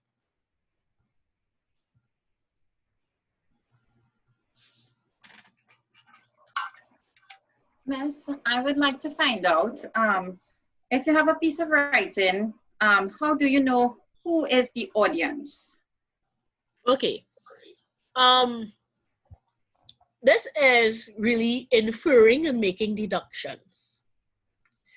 One of the ways we can tell who the audience might be is the topic. So the audience in general will be anyone who's interested in that topic, right? So not everyone is interested in watching Star Trek Discovery, which is why I haven't gotten to watch my new episodes yet, because my mother says no and she's always near the TV. So if I'm writing a paper on Star Trek, we can assume that the audience is going to be people who like Star Trek, right? If you are one of those people who prefer Star Wars for whatever reason, especially now that Disney has taken it over and ruined it, but that's besides the point. If you're not a fan of Star Wars, I won't expect you to read this. So I'm not really aiming at you, right? I'm aiming at people who probably know Star Trek or Star Wars or whatever, whichever one. And so my language would be geared towards people who would be fans of the same show I am fans of. So my language would be different. If I'm trying to convince you that everyone should watch Star Trek, then my audience is actually people who've never seen the show or who have dismissed the show. My tone would be completely different. And the mood I would try to elicit would be somewhat different. I would try to make you read like, why have I wasted my time and not watched the show before? I would try to make the reader feel like that. So when we look at the topic and how the writer approaches the topic, we can start to figure out who the audience might be, right? It's not an exact science. Sometimes you can tell when you are not the audience that the writer is aiming at, because some of the assumptions and stereotypes are so far from what you know culturally. So I would say discovering the audience, what is the topic? If you know where it was published, that's helpful as well, determining the audience. Because an article published in The Guardian is not necessarily aimed at people who read Sunshine, and vice versa, right? There are different writing styles, there are different expectations that and there are different belief systems that the audience would share with the writer. So what is the topic being addressed? What is the stance, or if it's an argumentative writing, what is the stance being taken? Where did you find it? Where was it published? And what is the author's attitude? So the tone could also tell you who the audience is. Now, remember, as you're writing, you're making certain assumptions. Whether you're simply explaining or whether you're trying to persuade somebody, we are all making assumptions. So when we think back to communication barriers and the different communication barriers we have, some of those we throw up because we make certain assumptions, right? One of the most common assumptions is that your experience is a typical experience. And so you hear this all the time, right? It's like someone will tell you something, and because it's never happened to you, you assume their experience is an anomaly, right? So the person might go, gosh, I went KFC and they had no ice and the drink was hot, the drink was stale. And it's like, well, that's never happened to me. But just because it's never happened to you doesn't mean it can't happen. So some of the assumptions we make as our writers, that we assume what we've experienced and what we know is common. Everyone has experienced, everyone has known it. I found out the hard way that a lot of the things I know and experience are not typical. And when I use them as references, people go, I have no idea what that is. And I honestly thought the person would know what it is because the person is into the same kind of books and music that I'm into. So I make a reference that falls in that genre and they're like, I have no idea what book you're talking about. It's like, so you've never read Watership Down? How could you have not read Watership Down? It's like, because it's a book about rabbits. Who wants to read a book about rabbits, right? So the assumptions the author makes, you make as an author, can determine who you think your audience is. So in the Caribbean, because we're I don't know, we're halfway in, halfway out that mode of thinking, you're likely to hear in moral reasoning that homosexuality is bad. Because in our society, it's generally accepted that homosexuality is bad, right? We take it for granted. It's not even part of the main argument or the main discussion. It's a by the way. Well, yeah, that's bad. But if you went to San Francisco and you tried to make the same observation, comment, or argument, it would be received differently because their culture is different. What they accept, what they deem acceptable behavior is different from what we would deem acceptable behavior. So the assumptions that we use would determine who we think we're talking to or writing to. So those are the three main things. What is the topic? How does the author approach topic? So his tone. Where did you find it? So if you know where it was published, will help you know who it was aimed at. Right? So those are some of the things. And there are other things you can look at: language,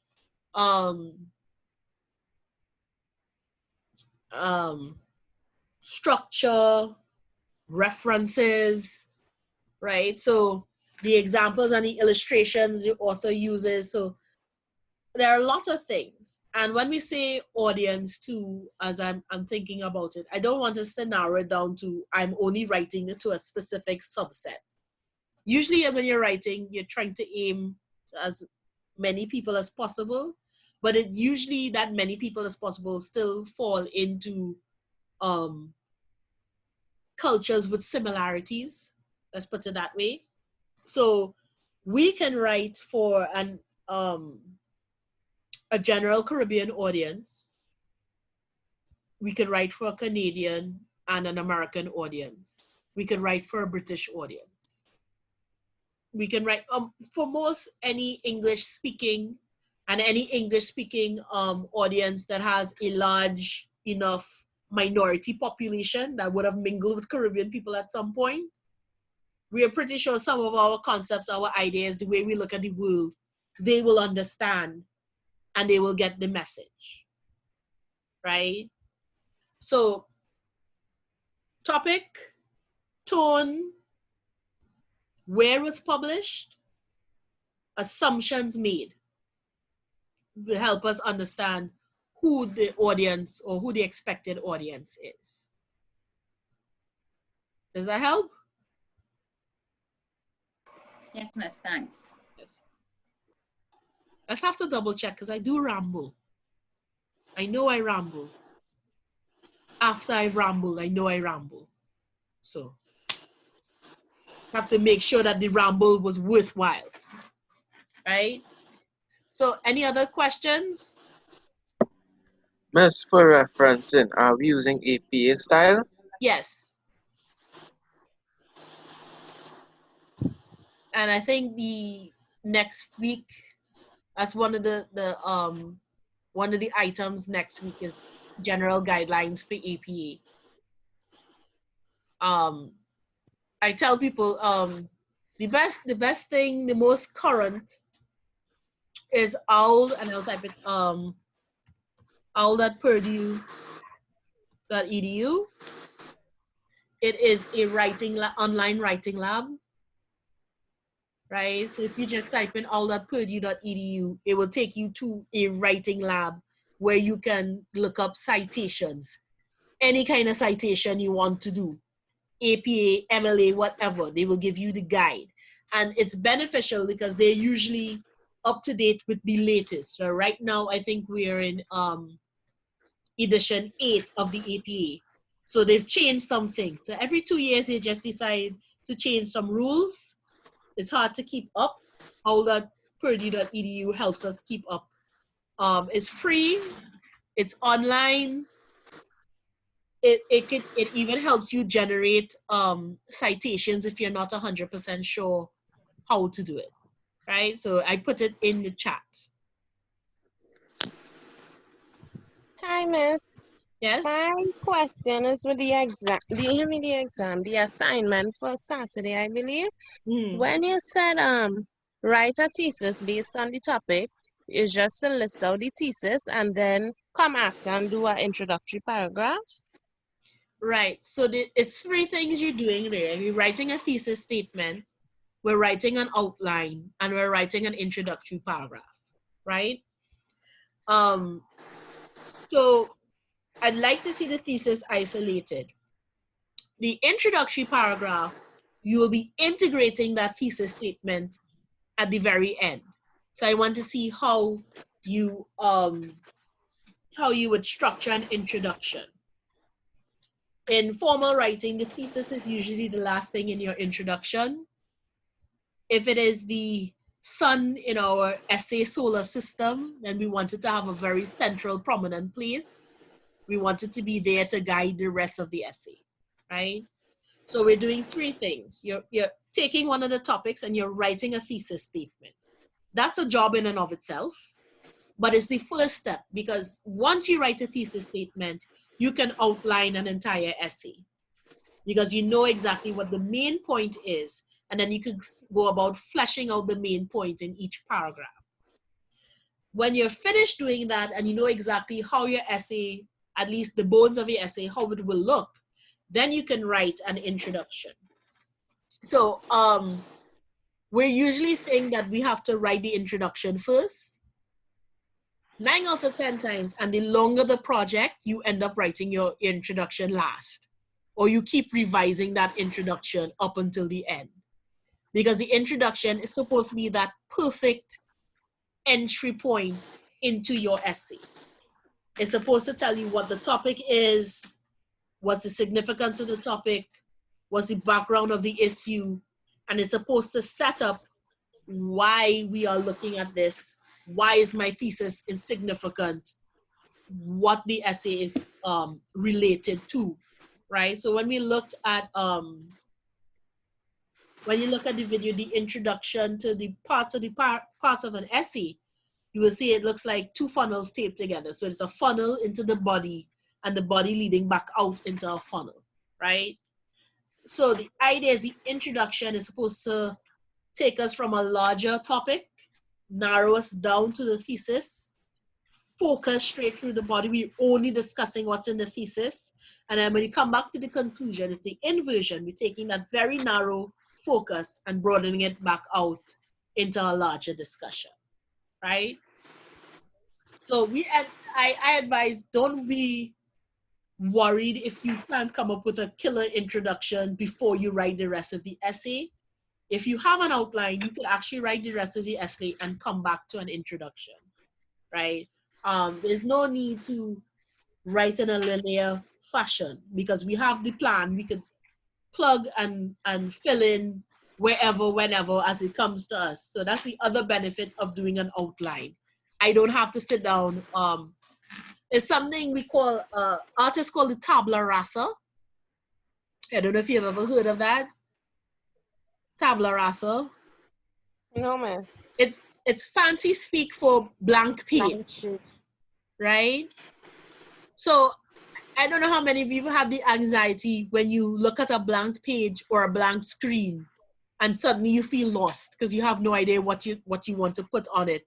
And you might type a sentence and then you erase it. You might type a sentence and then you erase it.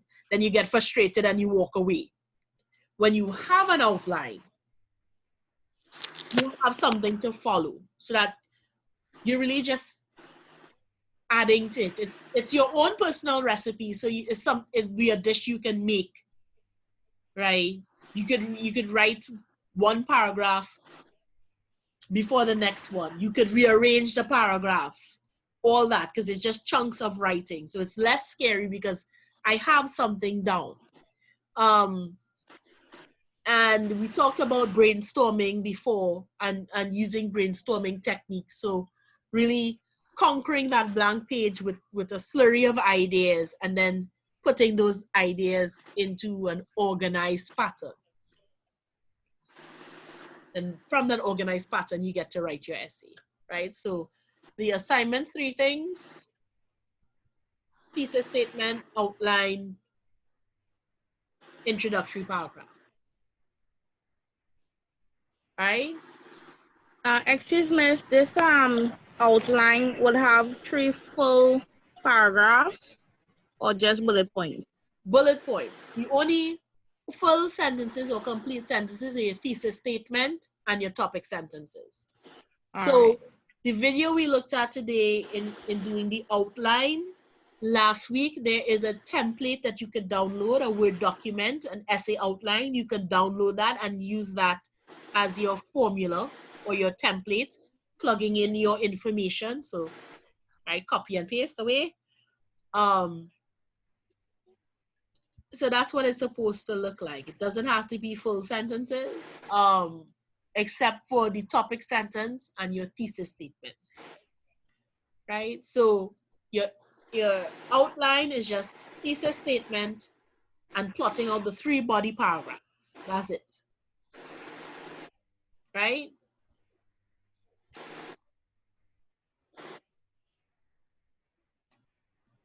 Any other questions?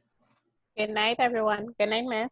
I just heard you talk about the WhatsApp group. Can I be added to it? Yes. Who's the admin again? So if you put your number in the chat. Okay. Right. And admin, please make sure you get her number, because now I ain't gonna lie, I honestly can't remember who's supposed to be the admin for which group. So and Miss, I am the admin. So.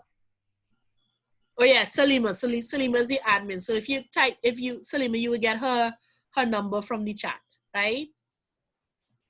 And Yes, just and I saw I missed an assignment. all right. That's the 2 group assignments. So I think everyone has turned in for that, the group assignments. Anyone didn't get to be in a group for either the I haven't. I haven't either. So That means. okay, so those are all my new students then. Antonio, Ainka, Danielle, and Maria, right? Yeah. So you all Yes, might want to liaise with each other. Students did it in groups of 2s and 3s. So it's either you do 2 groups, or at this point I'm kind of lazy and you'll all just make 1 group. It's how much of us? 4 of us? 4. Yeah, I guess you could do 1 group. Yeah. Right. So the first one is doing a video. So, and if all of you are new, so all the information that we've covered so far in class is on Canvas, so you can go and review. I think the assignments for the latecomers are open until the 31st. I'll double check that after class, but I think they're all open until the 31st, so you can submit up until the 31st. So non-verbal communication was covered week before last. I think it was in the 2nd week, we did non-verbal communication. So that assignment was, imagine an alien landed and you needed to teach the alien how to do non-verbal communication. So kinesics, haptics, chronemics, proxemics, vocalics, right? So these are all forms of non-verbal or paralinguistic communication. And you want to teach someone who's never been on Earth, so who's never communicated non-verbally, how to communicate non-verbally. You have access to Yeah, I'm kind of in class, so you have to talk fast. Right. The big one. Okay. So you have access to Zoom via Canvas, so you can set up a meetings for the group through Zoom. There's also WhatsApp. Gmail has meeting rooms that record, I believe. Facebook has meeting rooms that record. Everybody's doing it now. So, and you're gonna come up with a video. How would you teach an alien? I know there are some restrictions because you can't do haptics in COVID. No touching, right? But all the instruction I give is if you were teaching an alien, someone who's never used body language, doesn't know body language, how would you teach that person what body language is and how to use it? Or nonverbal communication, sorry, and how to use it. Right? So I leave it open. I want to see your creativity. You're all going into the field of teaching. Now more than ever, we need to be very creative in how we present information, right? The second one is the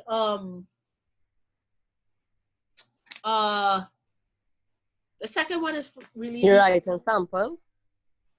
The writing sample is individual. The writing sample is open until the 31st.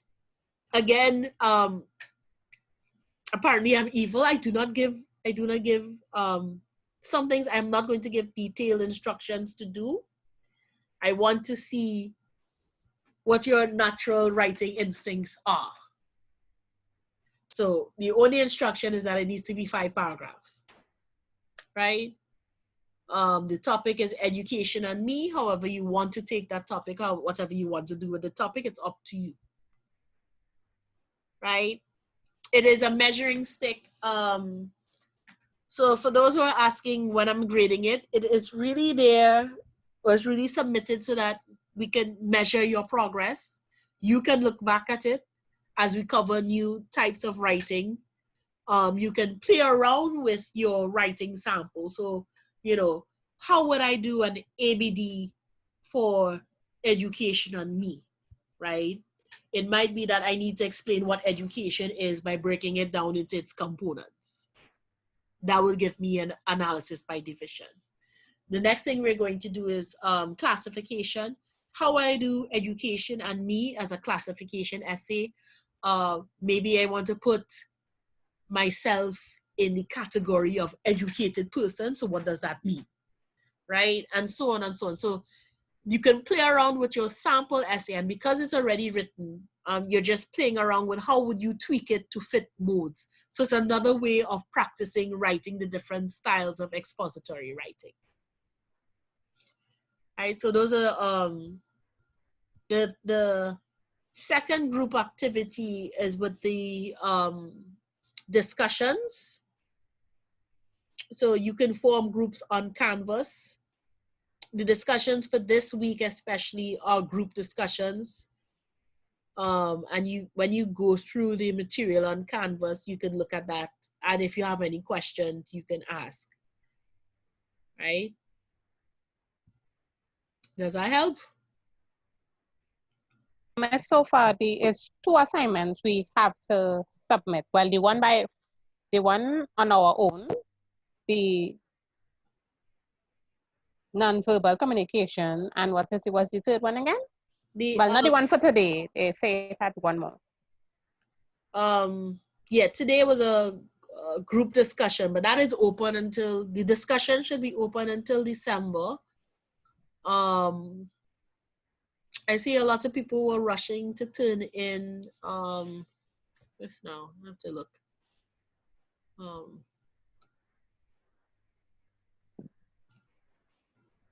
The read aloud exercise. And if I don't know how many people realize that the read aloud exercise actually isn't due until the 31st, so you have time. So I applaud all those who rushed to turn it in for today, but you had until the 31st. So if you haven't turned it in yet, do not panic. The read aloud exercise, really, you find a piece, newspaper article, magazine article, passage from a book that you haven't read before, read it out loud. And it's a group activity because you get peer reviewed. So two of your peers would listen to the recording and they will make their assessment. You're also making your own assessment. So at the end, we get to compare the different ideas. How you think you sound when you read aloud versus how other people think you sound when you read aloud. It's a good exercise because for 2 reasons, or maybe 3, just in general, being able to read aloud at a drop of a hat is a dying art, a dying skill. Not everyone can do it. And it usually is impressive. I don't care who you are. It's just a command of language. So it's really just something to be impressive. More importantly, when we are writing something, if we read it back to ourselves, we read it out aloud, how it's supposed to sound. We realize that comma is not supposed to be there. Or this really should be 2 sentences. Or this sentence, yeah, because it's too long. Or, you know what, this should move here and there. So it actually helps us in editing when we read it out aloud. I used to annoy my cousin / roommate when I was writing my dissertation because I would just read at her or talk at her. I don't need you to respond. I just need to hear it out loud. Because it actually helps you to edit, to clarify your thoughts, to put it in a form of communication. So those are the 2 major reasons reading aloud helps, right? So those are the 3 things that are coming up. And because y'all are just joining the class and hold on, just now. Okay, so any other questions?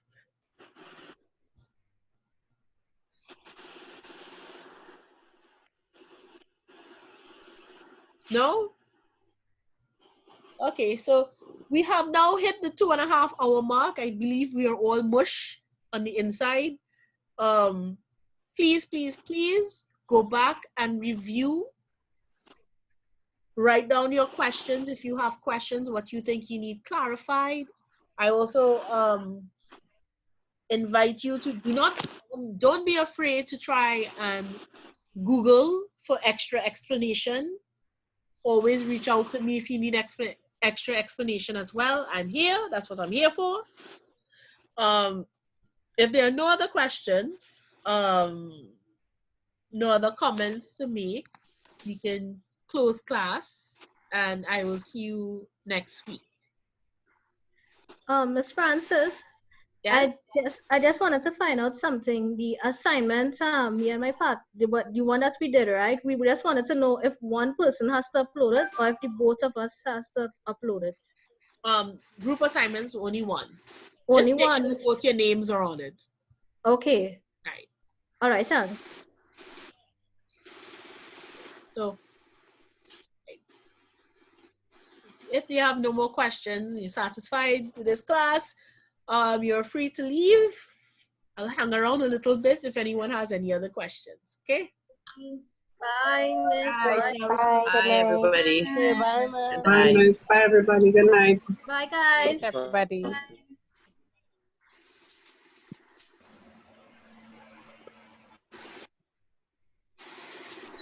Bye, Dr. Francis. Bye. Have a good night. You too. Thanks. Good night, Miss. Good night.